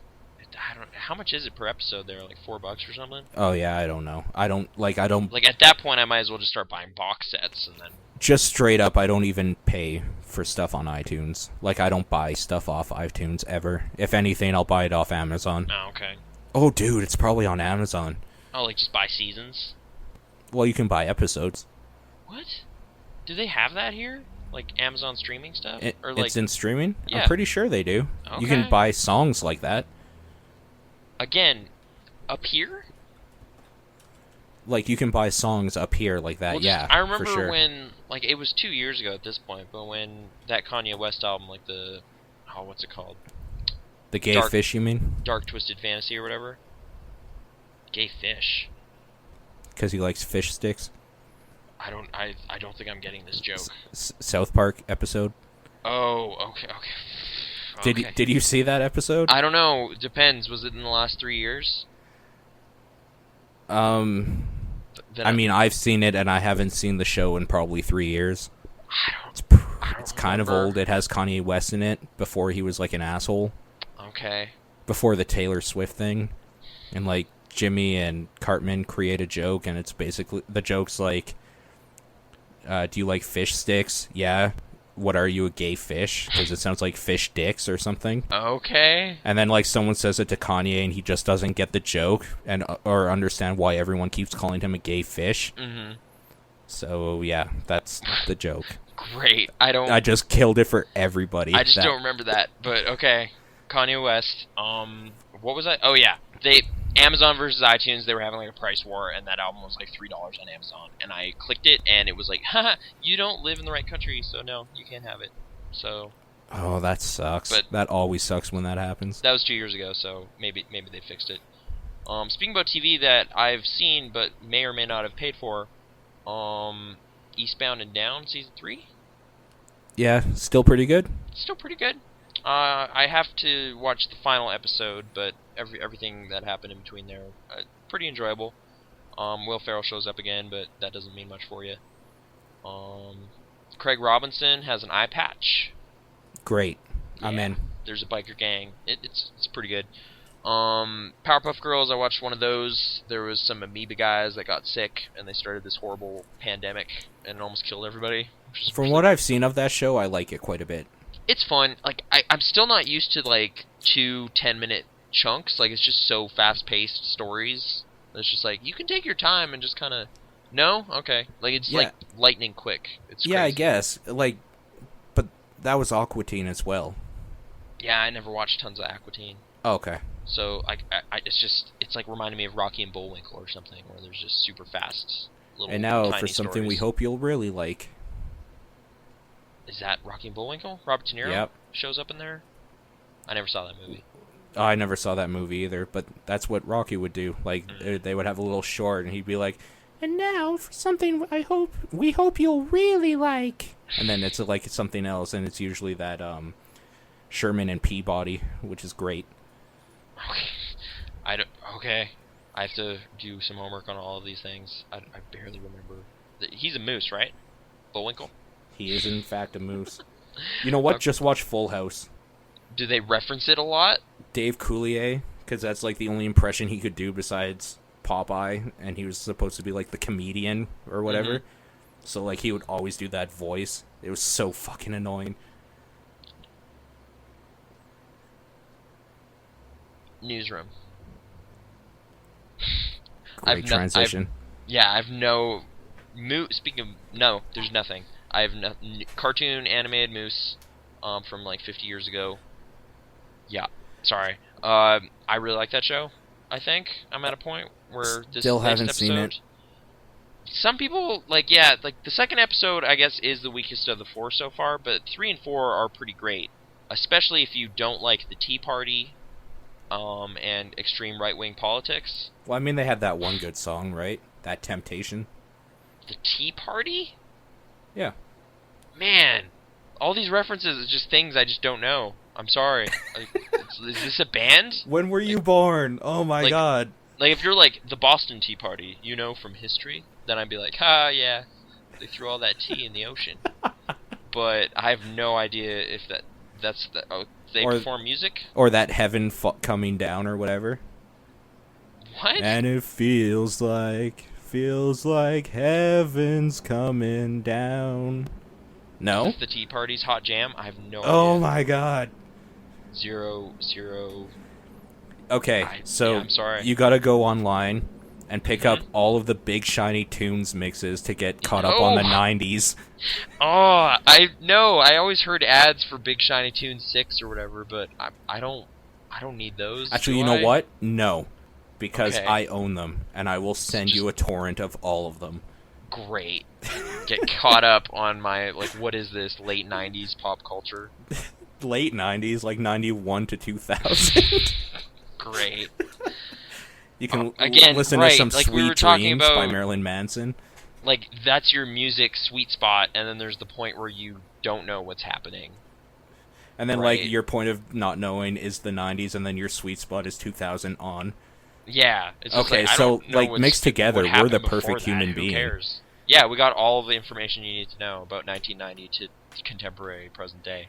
Although I've realized lately I've fallen off of music in a big way. Like, I just don't care about stuff anymore. Especially when you don't need to listen to the radio. Yeah. It's just, no one guides. So it's just like, I'm just listening to dumb stuff from YouTube and a lot of podcasts. Yeah. So I mean, I pretty much only listen to podcasts when I'm out and about. When I'm working, YouTube. That's it. I tried listening to that Sleigh Bells album again, the second one. It's not good. It's just boring. So I've been listening to Nicki Minaj. Like full albums? Yeah, pretty bad. How is that? I've never done that. It's not very good. But I've been thinking, it's Young Money. I've been into that kind of thing. Drake's pretty cool, and they're friends, so... I can't stand Drake. Okay. But, that's not an issue. The thing with Nicki Minaj is that she can actually rap and sing, but I don't know that she tries to do either to her fullest potential. I don't know. Is it at least kind of comedic? Because I've kind of come to the conclusion that I like comedy music a lot because it's not taking itself seriously and it tells you.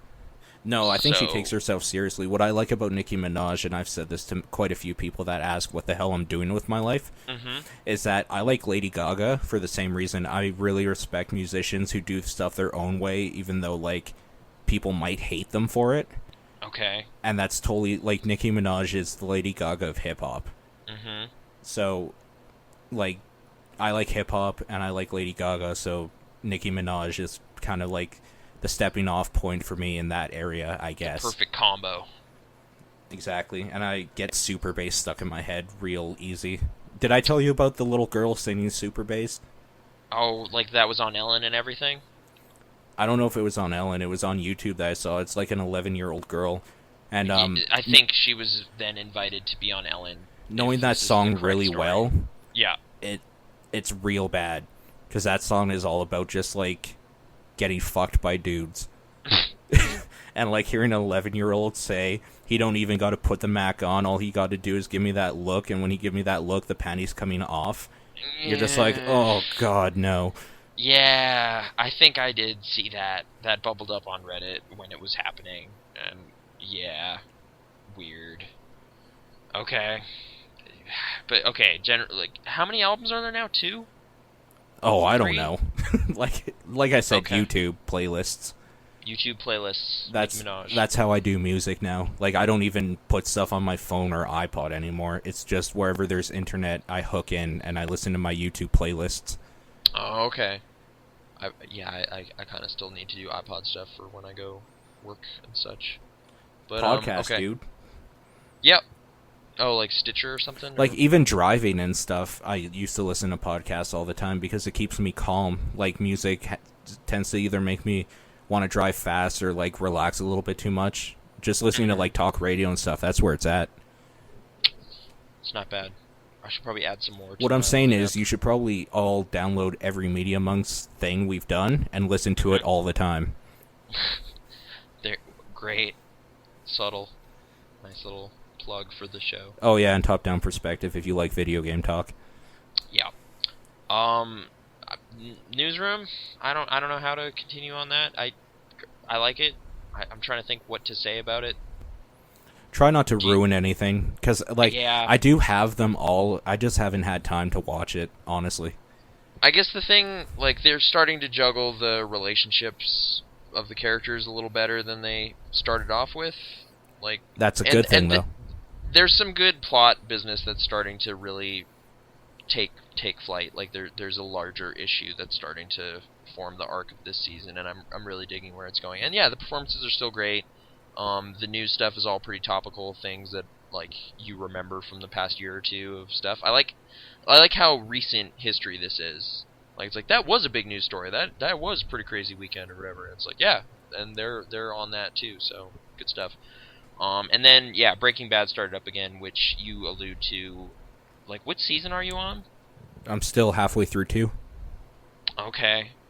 But I know he blows up a senior center or something because someone wrote that right before they wrote anything else. Okay. Spoilers for season 4 of Breaking Bad. Right? Like, isn't that the most annoying thing? Yeah, that's the internet, man. I've already consumed a Dark Knight Rises spoiler that I'm not too happy about. But, like, do you know where I read this spoiler? No. On a credible news site. Oh. And I didn't even click on the Breaking Bad link. Like, I saw the picture, and the first line was something about, like, we know Walter White's evil now because of this and this. So I know 2 things that happened. I'm not going to say the other one on the air. Mm-hmm. But, like, great. Thanks, guys. I'd say there's still a little more wrinkles to it than just, he's evil now because blah. Like, it's like, you know, whatever. Like, that does suck, though. That legitimately sucks. Apparently, the Dark Knight one was also kind of on just Yahoo News or something. Like, it was, like, pretty upfront about a pretty spoilery little bit of business, which sucks. But that movie's not out yet, so I'm not going to elaborate. One thing I didn't write in the news stuff in there, did you see that, like, reviewer dude that was just saying how disappointed he was in Dark Knight Rises, and, like, the internet attacked him? No, but that sounds kind of like what happened with Uncharted 3 in the video But you know what he world. said. I'm sure this is what he's like. I haven't been this disappointed in a Batman movie like ever or whatever, and that's including the Schumacher stuff. But is he saying that because no one was letting themselves get excited for that stuff, or what? Like, probably, but like the internet just has to see that, and then he's public enemy number 1 because the whole internet has obviously seen this movie early. Well, that's a troll kind of thing to say. Like, come on. Like, but, like, is it? Well, comparing it to Batman and Robin, like, I somehow doubt it's that level of travesty, but I don't know that. So you're right, I guess, in terms of, like, you don't get to be angry yet. You have to wait until the 20th or something. Like, I saw another trailer for it. That movie doesn't look good. Like, there's nothing about this movie that makes me want to go see it except for the fact that it finishes off the Nolan trilogy. Okay. I'm curious about what they're gonna do with Tom Hardy and all that. Like, his character could be interesting. I don't like that they have Bane in it. I don't like, because they're not doing it properly, or what? Just because I think Bane is a ridiculous choice for, like, the universe Nolan's created and, like, a foot in reality. Mm-hmm. I just think it was a weird way to go, and, like, admittedly, I haven't seen the movie either, and they could have pulled it off real good. I don't have faith in it. Just straight up don't have any faith that they did Bane good. Okay. I have no knowledge of Bane, so it's just like, this is basically a fresh, like, slate for me. It's just like, oh, he's got a coat and he kind of punches people. Is that what Bane's all about? Okay. Like, I don't know. And you know what? That's fine. Like, this is Bane to me now. Whatever I'm about to see will be what I think Bane is, because I've only seen him in Arkham City and that Batman Robin movie, like, once. And I'm assuming that was not correct? That wasn't Bane either. Okay. So this might be just a different spin on it that I have no idea. Again, this is a movie we haven't seen, so next week we'll talk about Dark Knight Rises and how we... Like, you're seeing it this weekend, right? Yeah, like, it's still enough that it's the final movie in Nolan's trilogy that'll get my ass in the seat. That's fine. Like two movies of build up has led you to like, well, I got to see how this ended, but is this kind of like a Matrix 3 situation where you have to see it? Oh no, dude, I was so into Matrix 3. I wanted to see that so badly. Wow, 2 poisoned everything for me. So 3 I saw in like the cheap theaters. But see, that's why I wanted to see 3, because like 2 was like, okay, that was like a fun spectacle, but that wasn't really like a Matrix movie. So 3's got to be amazing. Oh, okay, whereas I was like, well, this is dead. I guess I'll see the corpse in this one. And then I was like, yeah. I wish I had your foresight on that one then. Yeah, I walked out of, like, I paid $5 or something. I tried rewatching it again on TV the other day. It's not good. Like, I'll tell you what I did. I couldn't find the remote, so I got up off the couch from laying down, walked to my TV, and changed the channel manually. That says something. That's a sign of a bad movie. Yeah, if you're willing to go out of your way, shut that thing down. There you go. Yeah, I did a full triple, like, I watched all of them some time ago, and yeah, it ends on such a bad note. Blech. I'd see a 4th one, though. Keanu Reeves, get on it. You said that out loud once. Follow through. I don't know how they would do it, so I would be 3D.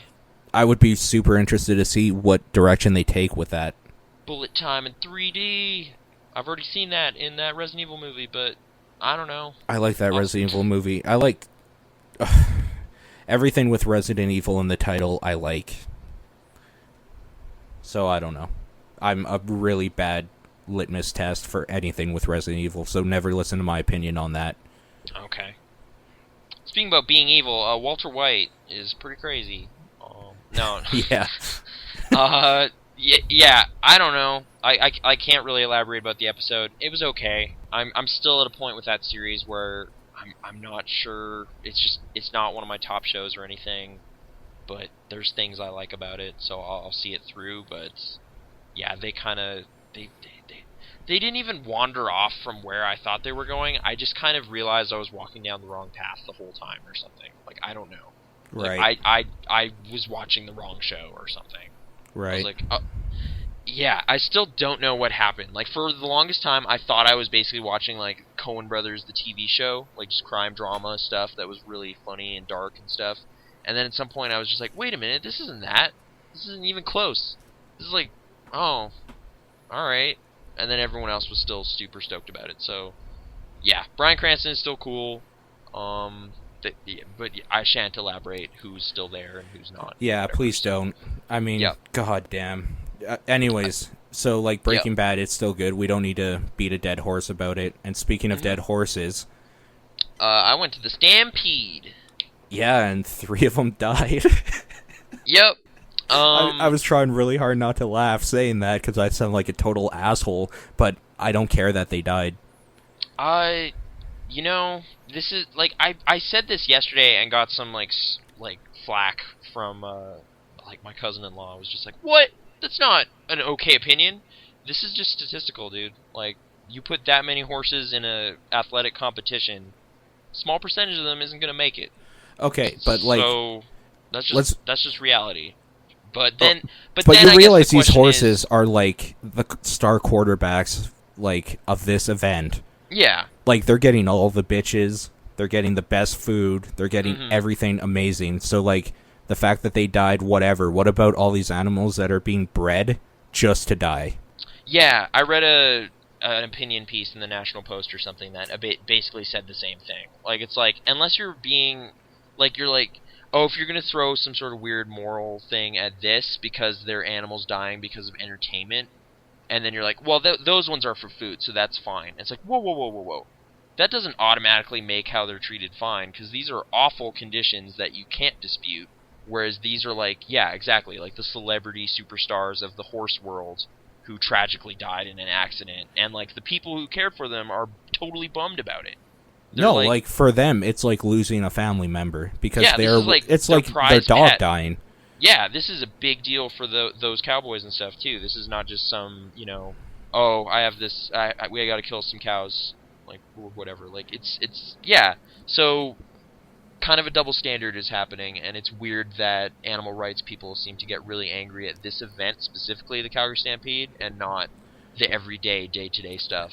That's just but they've been doing that since the Stampede's been in business. That's nothing new. So when I heard that they died, I was just like, great, this is going to be a thing. People are going to be pissed, yeah. One could look at it as horse deaths are down 50% from last year. Because 6 died last year. Yeah, that's right.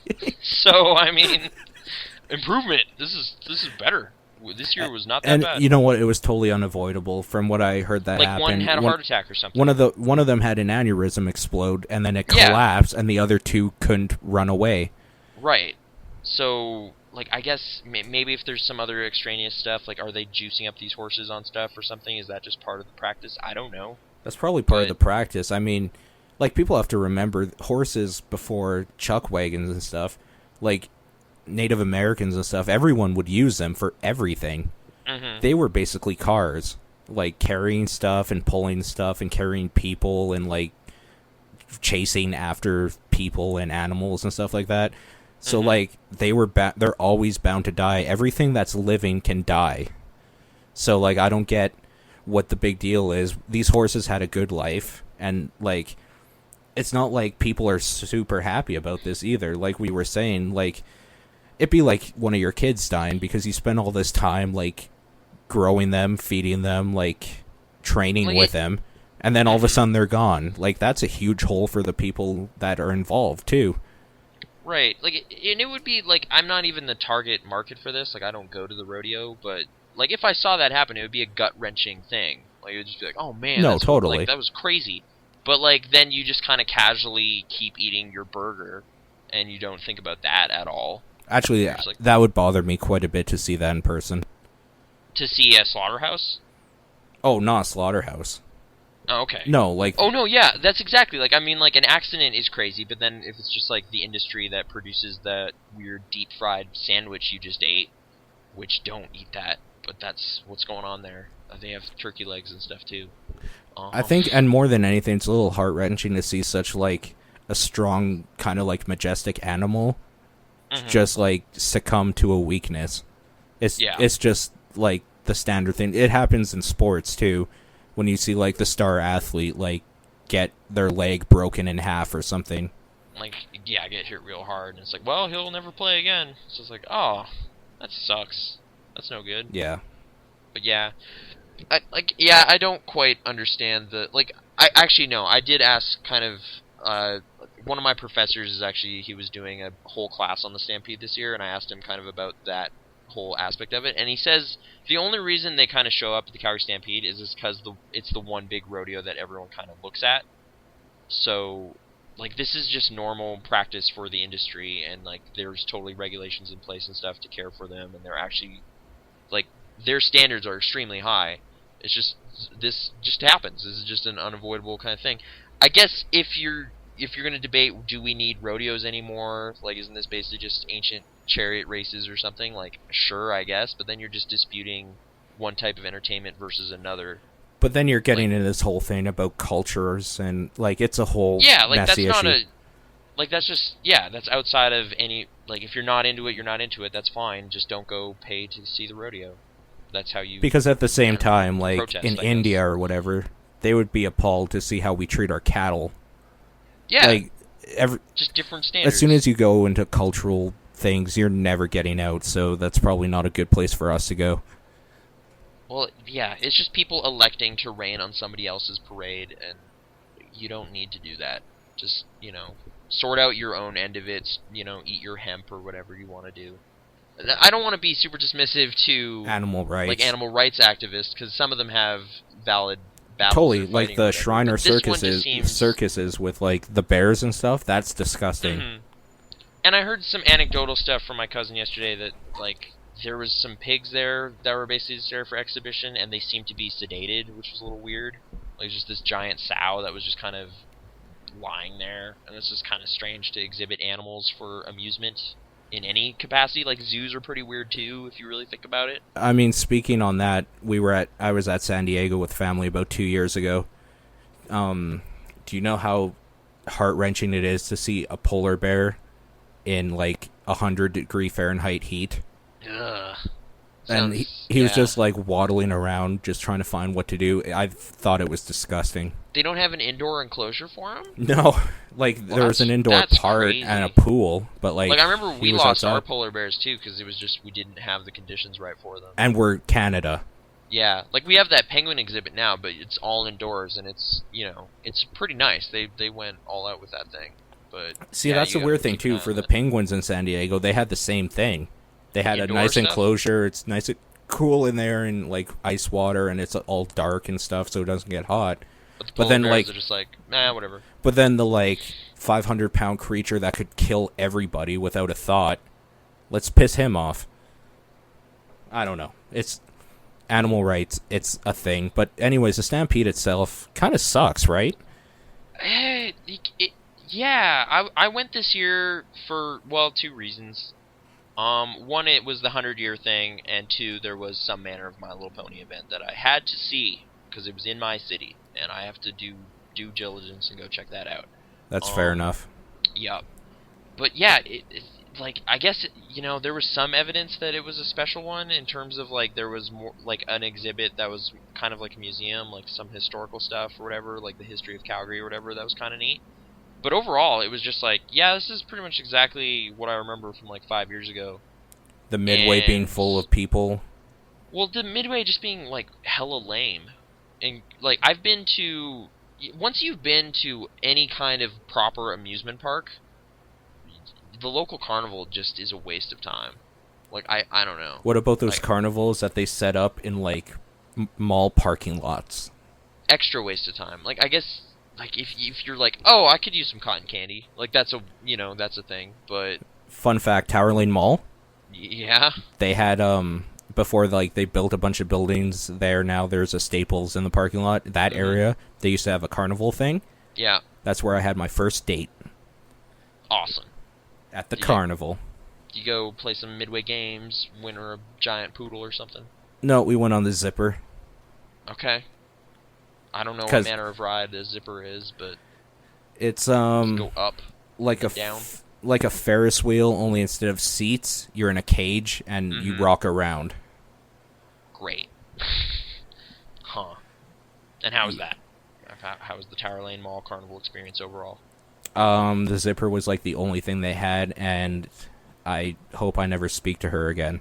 Great. Okay.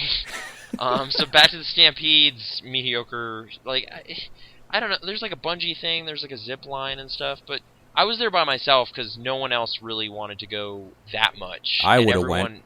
But like, yeah, but everyone who kind of wanted to go was like, yeah, I could go sometime, but then I'd just be like, I'm going Friday. Well, you went when I was working. Okay. Yeah, I went middle of the day because I just wanted to get out of the way. Well, actually, no, I thought I could spend the whole day there. Like, I went and I was like, yeah, dude, just do it up. We'll just do a giant day of Stampede, see the fireworks at the end, and I'll just cap off this whole Stampede thing.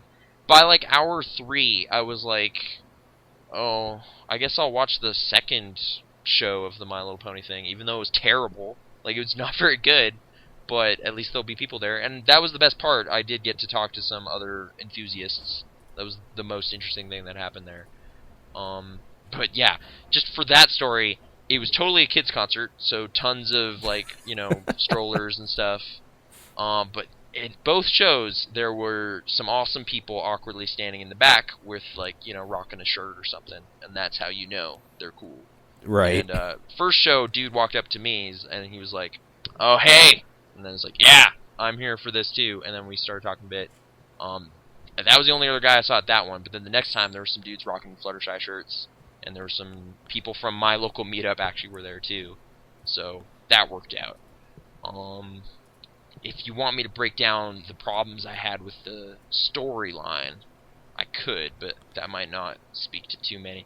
Basically, they cut the cast in half, so it's just Rainbow Dash, Applejack, and Twilight Sparkle, but yet they're singing a bunch of Pinkie Pie songs. What's up with that? Makes no sense. Anyway, yeah, but after that, that was hour 4 or something, and I had nothing else to do. I saw the animals. I went through there. They had, bulls and horses and such. I didn't see this pig they were talking about, but whatever. Did you see the super dogs? I saw that there was a Super Dogs thing, but that's a tradition for me and my family. Whenever we go together, we see the Super Dogs. Does it change ever? Because I saw it no, years ago. Just the dogs are different. Yeah, it's like we got new dogs. But as a kid, I would get their autographs. They would put their paw print on a little passport thing. So that was great. That's pretty great. I did not end up actually checking out the Super Dogs thing. I probably should have. But I was kind of annoyed. I was at a point where I was considering that as one of my things I should see.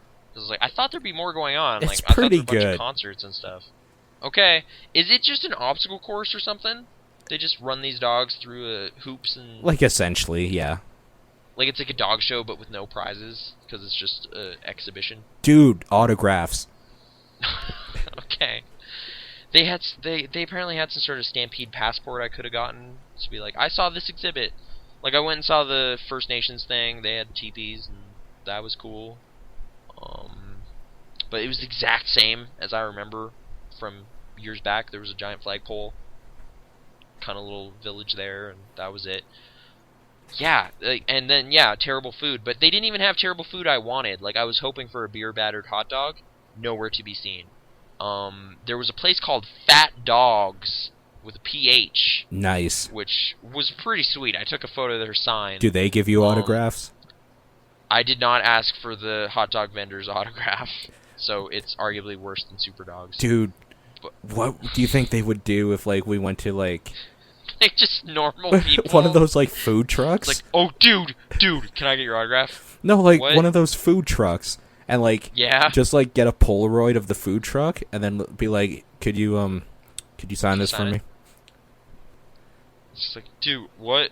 Do you want to order something? I think that'd be a neat social experiment, and then at the end, you'd have something to show from it. It's oh yeah, that's the time I met Melanie at the dog food truck. Yeah, it's just make them feel like a celebrity for a day. I think everybody should feel like a celebrity for a day. Right, and who knows, maybe that food truck vendor will go on to be somebody. And then you'll be yeah, no, dude, I knew him when he was working. And now he's the next Gordon Ramsay. Crazy, right? Who would have thought? Before that, he was totally fucking up my sauerkraut order. Mm-hmm, and putting seaweed on that Japanese hot dog I got, which had Japanese mayonnaise in it. That's what they called it. I don't know what makes it different than normal mayonnaise. That shit's racist, yo. It was weird. It was totally average thing. It didn't really jump out in any significant way. And I had a deep fried Snickers bar, which I don't like the deep fry thing. I don't think, because it just adds weird batter to an otherwise normal dessert. Do you really need that? It just didn't seem to improve things. It didn't seem to improve things. It's just it just made it now greasy. It's all melted. Yeah, it just made it melted and weird. Gross. And yeah, I felt immediately a little weird after eating it, and then I was just alright, I'm just not gonna go down this path too much further. They had Oreos and other things, but it's just nah, I'm just no, I'm not gonna do that. So yeah, the three food items I got was the Japanese hot dog, the deep fried Snickers, and then a caramel apple, because that's a good old standby, and that was fine. Yep. It's just you always know what you're getting with those. Yeah, it's just we put candy on this apple. It's on a stick, so great. I felt a little weird walking around near horses with an apple, because they like those, right? I mean, but not covered with shit. Well, I ate all the candy off of it, so... Oh, you probably should have fed them then. They don't want that. That would have been the pony thing to do. Yeah, no, I'm pretty sure the farmer people would not enjoy you just kind of giving them snacks on the side. Especially since they could probably bite your hand. Yeah, I was not comfortable around any of that. But okay, whatever. Yeah, Stampede, total dearth of things to do unless you're way into midway rides, rigged contests or whatever, that whole thing. Winning a giant banana figure with a Rastafarian hat. But I mean, it's kind of the Calgary thing to do. If tourists come here, that's something they should probably do. Because it is really big. Apparently, a cabbie was telling me they had 4 million people in attendance this year. That's 4 times the amount of the city. Right. Wow. Is that must be 4 million, tickets sold. So it's maybe 2 million people going twice or something. Dude, who cares? That's impressive because Calgarians don't go twice generally. Yeah, I did not. I was annoyed I didn't go the previous Friday or whatever, but in retrospect, that was probably fine, because I would not have had enough stuff to do. No. Oh, yeah, like, I'm trying to, like, racking my brains for anything else of note that happened. Like... I walked through the art exhibit area. Oh, that's the other thing. There's just, like, a giant mall, but it's, like, a terrible mall. It's basically a giant infomercial is happening. Is that the Big Four Center? It was in the BMO Center this time. Oh. Like, it was like the exact same place where Comic-Con was, but just filled with the lamest stuff ever. Like, it's just like, hey, do you want one of these mops? 2 for $20. And it's like, what? No? Alright. Hey, we got this vacuum. Like, it was like all sorts of weird, like on TV, like shopping network type stuff, but just live and in person. And I don't know why that exists. It's just crammed with that stuff. And like massage chairs. Some guy was saying they had, like, the original patent on this grill design or something. Like, nice. Food. Yeah, I was like, I don't... Why? Who... It's like, that part of it seemed designed for, like, 50-plus crowd or something. That's who was there, anyway. That's weird. And in the BMO Center, like, yeah, our biggest venue in Calgary. And it's full of, like, the dumbest mall ever. Well, I mean... Like, what's that store specifically? There's, like, As Seen on TV, the store. It's like that. It was just a giant one of those. Just, like, random shit everywhere. With, like, like, live version of Vince selling you towels and stuff. Like, it was just that. Weird. Yeah, well, and then attached to that was kind of the art area, which was kind of neat, but you can only see so many landscapes of, you know, prairies and mountains and stuff before you get tired of that too. Pretty quickly, yep. Like, yeah, just Western culture art. So it's just like, hey, here's a cow. And this one's a bull. There was one that had weird colors, and I appreciated that. It's like, here's a portrait of a rabbit, but the rabbit's green. And I was like, that's... Alright, rabbits aren't normally green, so good job. You stood out from the crowd. They are, in fact, not normally green. Yeah, so I was into that. That was my favorite art booth. I don't remember the name of the artist, though, but thumbs up. You managed to differentiate just enough to where I was interested. But okay, sorry. And that was in the BMO Center, too? I think those two were attached to each other, yeah. Like, you know how there was, like, the 2 big expo floors at the Comic-Con? It would be, like, one was full of shopping junk, and the other one was full of art stuff, and then some history business. Oh, and they did the same thing there, kind of. I think that's what it was. And, okay. Yeah. Like, so that hall was not bad, but I could only spend, like, maybe 40 minutes there. And the whole time, it was like, I could probably just have a more enriching Calgary history experience if I went to the museum right now. Because they have a Stampede art thing going on right now. Right. So, if you want a quieter place with more, you know, enriching content, go there. Yeah. Whatever. You Yeah, know what, Stampede. You know what they couldn't fit in that hall? What? The San Diego Comic-Con. Because they could barely fit the Calgary one. Ours, and I thought ours was a pretty good show, but yeah, the San Diego ones exploded to the point where apparently it's not even fun anymore. That's what a lot of people say. Do you want to line up for 12 hours to see a thing? No. Yeah, okay. And then, like, what people do is when they actually get in, they just spend all day in the hall so they don't lose their seat, so they have to sit through, like, the Twilight panel to get to the Avenger panel or stuff like that. Right. Although I'm sure they try to stagger those. Apparently they tried to get the Twilight stuff out of the way on day 1, so that some of that crowd... And someone died. And someone died, but I don't know why that was related. Like, it was like they got hit by a car on the way to the line. Like, why does that matter that they were a Twilight fan? Because she died for Twilight... Like, I don't know. It doesn't matter. I just thought it was kind of funny that someone died trying to get to a Twilight panel. But that news story's weird. Like, it's like... If I was hit by a car yesterday walking to Sentry Box, it would be like, My Little Pony fan dies in weird accident. It's just like, okay. Like, I was like a car accident? That's a weird like accident. Friendship is Magic disaster. It's just like, no, I was just going to... I would have gone there to play board games. Like, but to be fair, we don't know how they do stuff down there, so maybe it was a weird accident. Maybe it was the one car that got through the, like, thing or like a no barrier. One should have been driving in that whole area or something. Yeah, like, you know, we don't know what happened. I guess. But I just thought that was a really weird headline. But okay, yeah, San Diego Comic-Con's going on. Yeah, you well, say it's you over, want to go I to think. that sometime? Oh yeah. You're right. There's news coming out of that though, and there's one thing I want to ask you about. But yes, go ahead.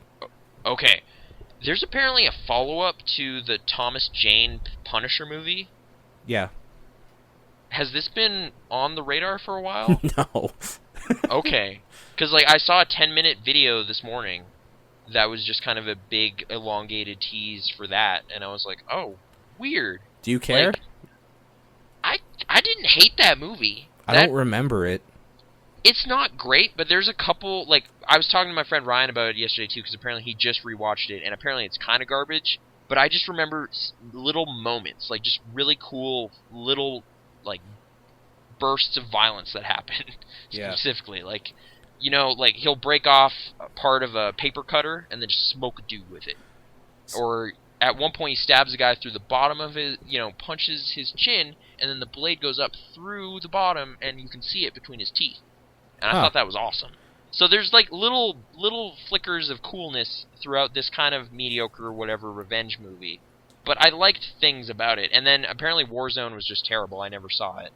I just found it weird that there has been a reboot since, and then they're like, no, we actually had it right the first time, and they're going back and making a sequel to that movie. But the trailer had Ron Nolan Perlman should in do it. A Punisher. No, I don't know what Nolan should do. In the universe that, like, he did Batman in, I think the Punisher would have been a good choice. But like we need someone who's not afraid to do R-rated business, though. So someone was actually saying we need the people who made the Raid Redemption to direct the movie, and that could actually be cool because those dudes do insane carnage. That's not the same dude that did the Revenge trilogy, right? No. Vengeance like, trilogy. Yeah, get some Korean guys in here, Chan-wook Park or something. Because the dude that did those, I can't even remember his name. The Chan-wook Park.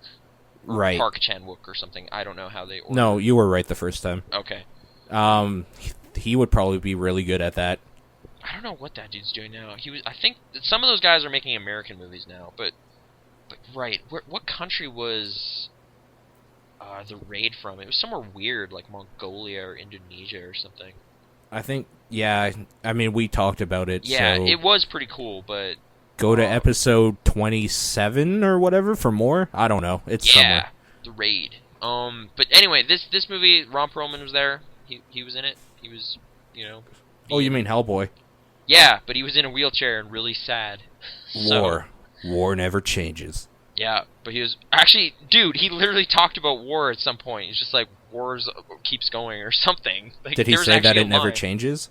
No, but, like, something... Did he take the Solid Snake approach and say, war has changed?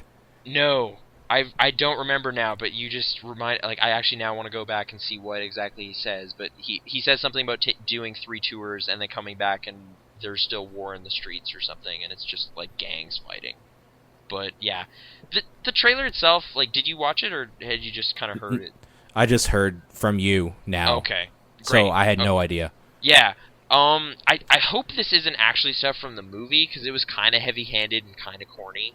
But it was, like, as a 10-minute little short film, it was kind of okay, I guess. But my one main issue was just really obvious CG blood, which I don't... Like, just get some squibs, spray some syrup on them. Like, yeah. Do it old school, and I'll be more interested in what you're doing. I completely agree with you. Like, there was just, like, you know, the whole trailer is kind of, like, slowly building up tension in this situation where these dudes are doing some gnarly stuff, and he's kind of debating whether to get involved or not. And then when he does, it's just like, oh, that was CG. Oh, that was fake. Alright. Like, it just... Something about the fight scene lacked impact because of how they decided to do it, but I still like Thomas Jane's performance in that. Like, I did like the first movie, okay, so I'm kind of interested, but this was just a surprise to me. I had no idea this was a thing, that anyone was entertaining that idea. Yeah. And then it was neat to see, like, yeah, apparently some segment of the internet is also like, yeah, that movie wasn't that bad. I know people didn't like it, but I thought it was okay. I was like, oh, okay, cool. We're allowed to come out now and actually say that was a decent movie. So, I don't know. But, okay, you actually would want to go to San Diego Comic-Con and just kind of see what that's about, despite all the horror Yeah, stuff right now, I think so. Because I am a comic fan. I mean, I grew up into superheroes and stuff like that, so I'd get something out of it for nostalgia's sake. And also, it's just kind of like the mecca of, like, stuff I enjoy now. Like, the whole cosplay thing is kind of a bummer for me, because, I mean, I've made it very clear what my stance is on cosplay. But even so, like, the cosplay down there seems a little bit different, because people know for Comic-Con you gotta go all out. So I think I'm okay with, like, someone kind of belittling themselves by, like, dressing really provocatively if they also have, like, this crazy detail in their stuff. So, I don't know. It's a weird thing, like, dichotomy I have in my head right now, where I'd love to go and, like, women with big chests and nothing is great, but at the same time, like, Comic-Con, I don't know.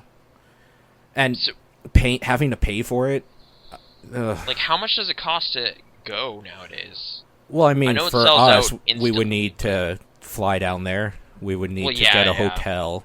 Like, I mean, just, like, even what's just the pass cost for, like, dude, if you live in San Diego? We should totally just make friends with Mega 64 and live with them. Just crash at their studio? Yeah. Alright, so we'll try to be really polite to them at PAX and kind of, I don't know, start that going. You're going to PAX, right? Yeah, I'm going to PAX. Okay. Mega 64 has always kind of intimidated me at cons. Because really? Not like them. Just like there's always so many people around and stuff like that. I always just kind of walk by. If you go and talk to them, I'll go with you. Okay. I've never really gone as, like, a super invested fan, though, until this year, because I didn't watch their show or anything until this past... So, like, before they were talking about, like, oh, these discs smell like syrup and whatever, and it was like, okay, cool.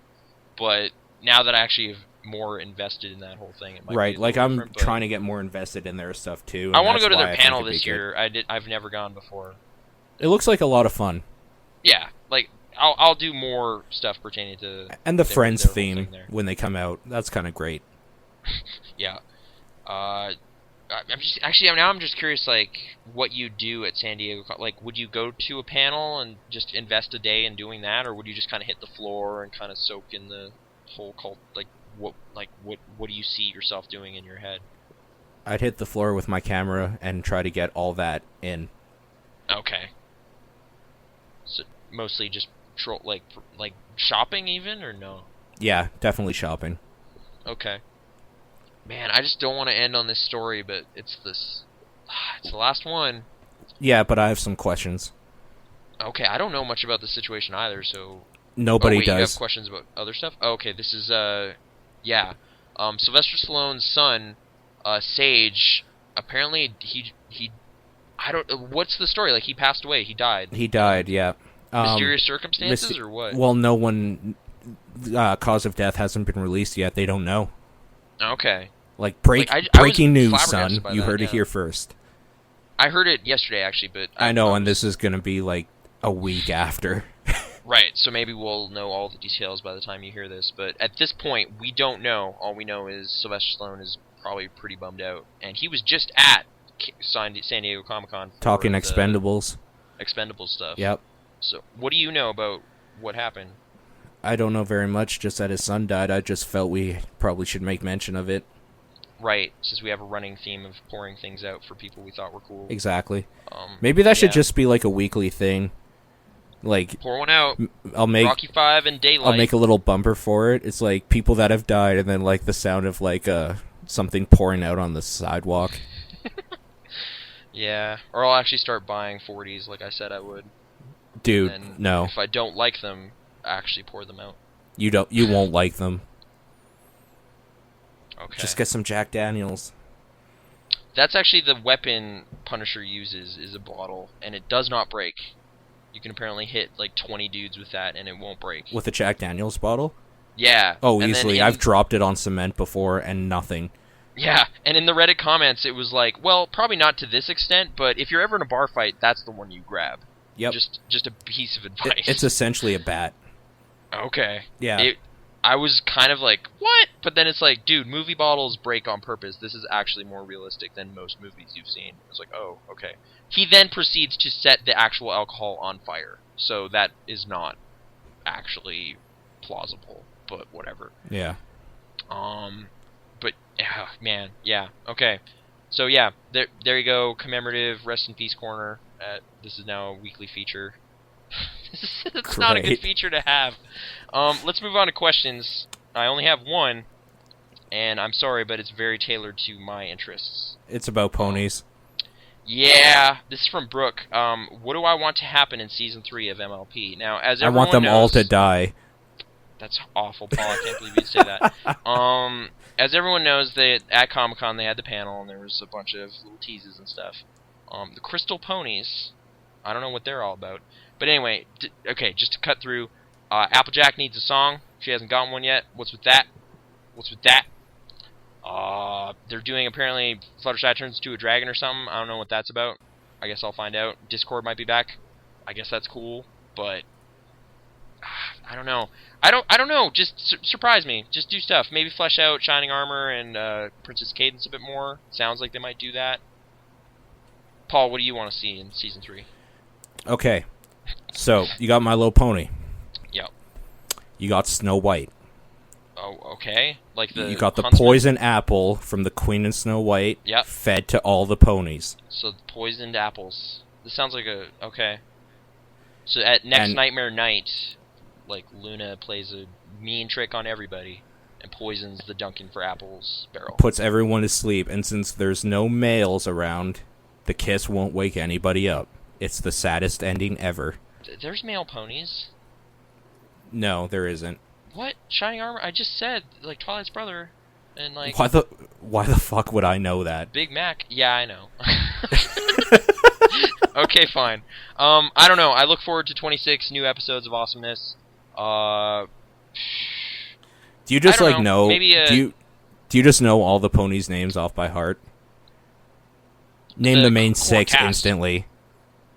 Pinkie Pie, Fluttershy, Rarity, Applejack, Rainbow Dash, and Twilight Sparkle. Jesus Christ, dude. Yeah.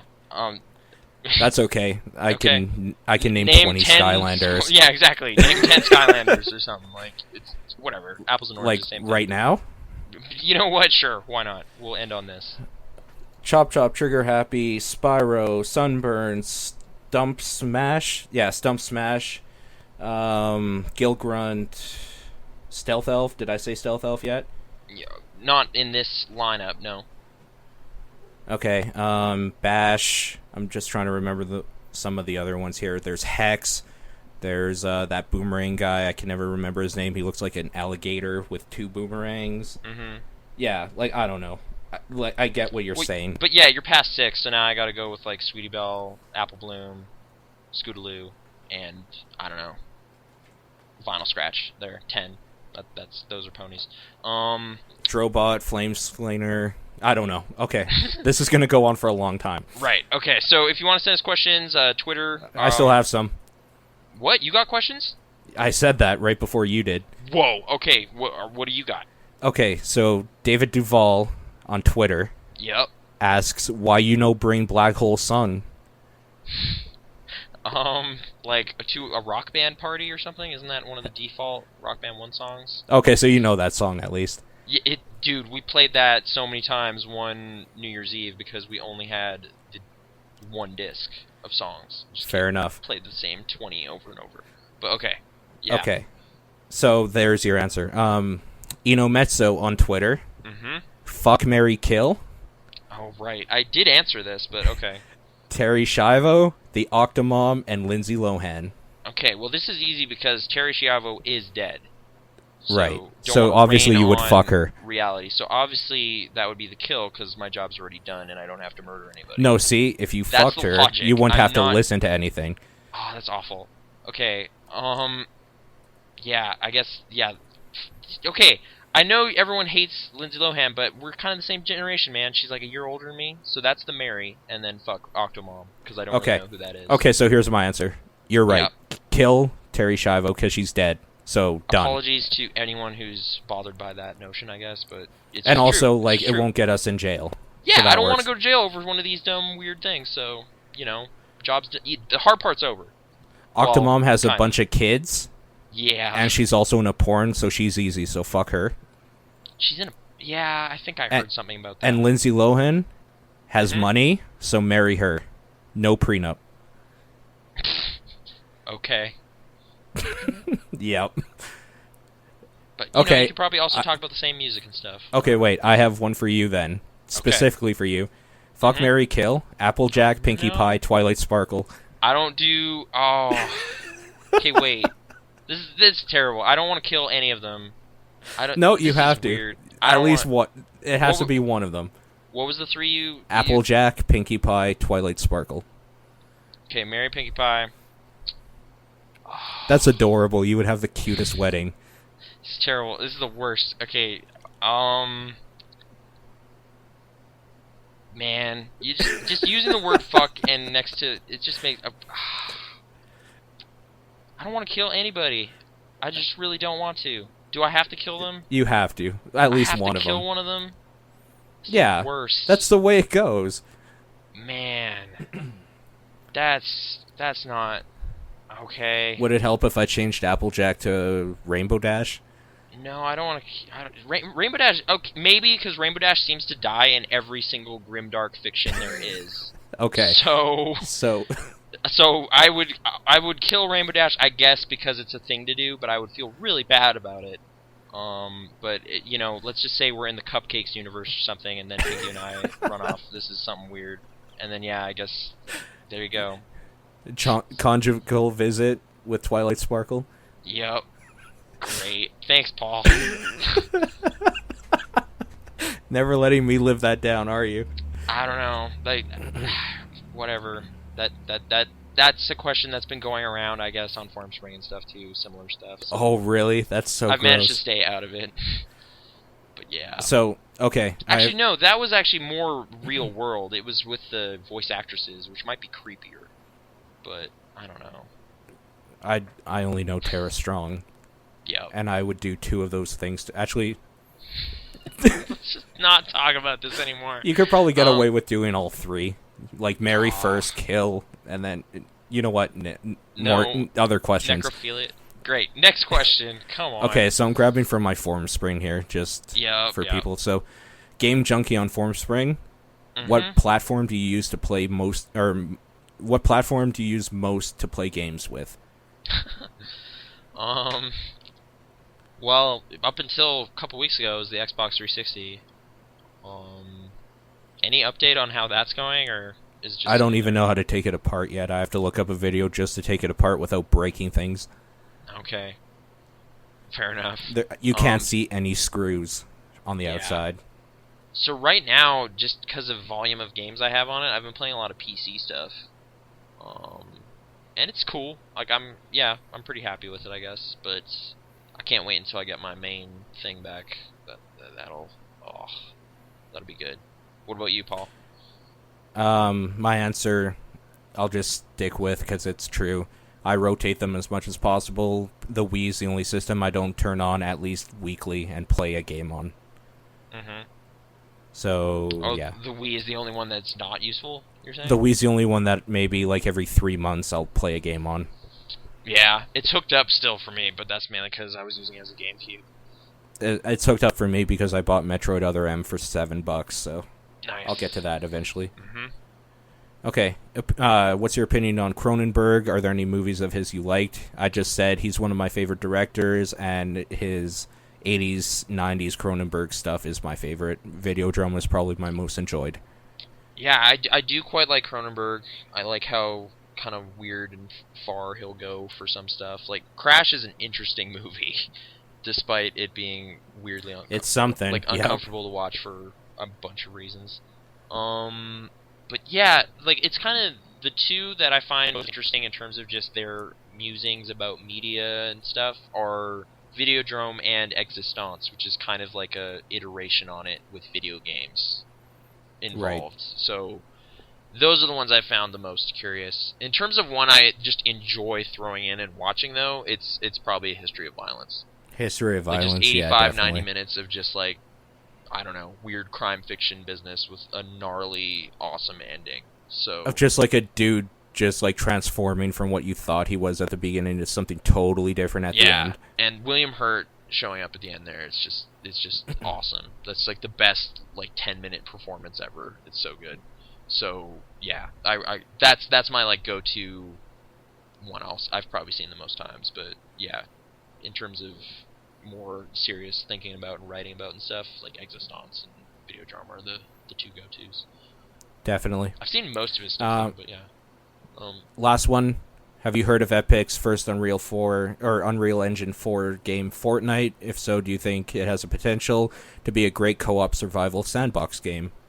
I haven't looked into this really. Like, in terms of Unreal Engine stuff, the last, like, tech business I was seeing was 3.5, like, tweaked out stuff. So, what is this, Fortnite? What kind of game is it? Have you looked into it? I haven't looked into it much. My answer, basically, I've seen a few screenshots and stuff, and it'll probably be pretty good because it's Epic, but I don't care much about Epic because I fucking hate Cliffy B. What? I can't stand him. Like, what has he done? Like, is it how he carries himself or something? Like, it's how he carries himself online specifically. He's just a jerk. Oh, okay. I just know, like, he's the guy that like sends like gnarly tweets to reviewers and stuff for giving Gears of War 3 an 8 because he doesn't think that's high enough. Like, that's just stupid. That's Jonathan Blow type shit. Fuck off. At least Jonathan Blow explained himself in that film. And you know what? Jonathan Blow has more of a right because he's an indie developer. Like, it's Epic. This is his first experience, was that. Whereas this dude's been around for a while, and yeah, get used to that. Like, I could even see if it was like Gears of War 1 that he was getting a little upset about. It's like, dude, this is a brand new IP, and we created like these really slick controls and stuff. Like, it's probably worth a little bit more attention. But it's like, no, it's Gears of War 3. You know the story, you know the characters, you know how it plays. Shut the fuck up. Yeah. Okay, I'm not that personally invested in any of this, but so it's like it's their next thing. Like, they've handed Gears over to People Can Fly, and this is their next franchise. Yeah, what's that one called again? Gears of War what? I can't remember. The word redemption is in my head, but I don't think that's right. No, I think that is. Okay. Isn't that the most like cliche thing ever? Is that even right? I honestly don't care much, so I don't really know. I'm sorry. So apparently what Fortnite is you like scavenge for gear and explore and stuff, and you build it's kind of like a wave base what are those games called? Where like a tower defense thing. So it sounds like it's kind of like a tower defense, but it's a wave based thing that you have to survive with a bunch of buddies and stuff. So, like, it sounds like it could be okay. It sounds like it'll probably be fun, and if people I know buy it, I will probably buy it to play with them. But, dude, fuck Cliffy B. Okay. I have no real strong feelings towards Cliffy B at all. Except I know he hates being called that, so is that why you're calling him that? I had no idea he doesn't like that. That's his Twitter name. Really? I thought he was like, man, Cliffy, come on, I'm grown up now. My name is Clifford or something. Like, he was a little more serious about it. Maybe I'm thinking of something I'm pretty else. sure his Twitter handle is @CliffyB. Okay. Maybe he just embraced it at some point. I thought there was some snarking about that, but I don't know. He was in a Mega 64 video. Apparently he's cool. He was drumming on a pillow. I bet he's real cool until you, like, review a game of his. Okay. He probably just doesn't handle criticism very well. And he refers to himself as the Tony Stark of video games. Wow. Okay. You're like, from that comment alone, I like him a little less. Yeah, I don't know. Now I'm just, like, actually, Robert Downey Jr. dropped in, and he was at a Iron Man costume contest at Comic-Con. That's pretty funny. I like that. Yeah. Dude made an awesome mask out of like a hockey helmet. It had like gold glitter on it. It was pretty cool. But yeah, he gave specific shout out to that one. But anyway, okay. Any more questions or? Nope. So yeah, fuck Cliffy B, I guess. And on that note, Media Monks at Gmail. The Movie Monks at Gmail. I mean, I should probably change that. Okay, but we might be changing the name again, or no? Just lay low. Hope those British people don't get angry. I guess. I mean, if we're gonna get more into behind the scenes stuff, I am actually in the process of looking into my own hosting solution. Okay. So I won't have to go through Podbean or anything like that. And depending how much I do there, I might be able to host Top Down Perspective if you guys don't want to do Podbean either. So that's way off the air stuff we can't even discuss. So okay, but yeah. But anyway, thanks for joining us. Follow us on Twitter and stuff, or I don't know, Steam now. I actually do stuff there. Krasnor, with a K. Yeah, add us on that. Maybe I'll put it on Pixel Response Hour, different things for Steam. Otherwise, you can find us on Facebook and Twitter. Just look up Media Monks. We're there on both. On Twitter, it's The Media Monks. Don't go to the UK dudes. Email address, themoviemonks@gmail.com. Maybe they're Listen great. to us. I don't know. But, okay. Listen to us on Stitcher. Stitcher's a great app, and we have to say this every now and then. But hey, I believe it, so it's fine. And visit pixelresponse.com for more. Yeah. And we'll see you next week. Bye.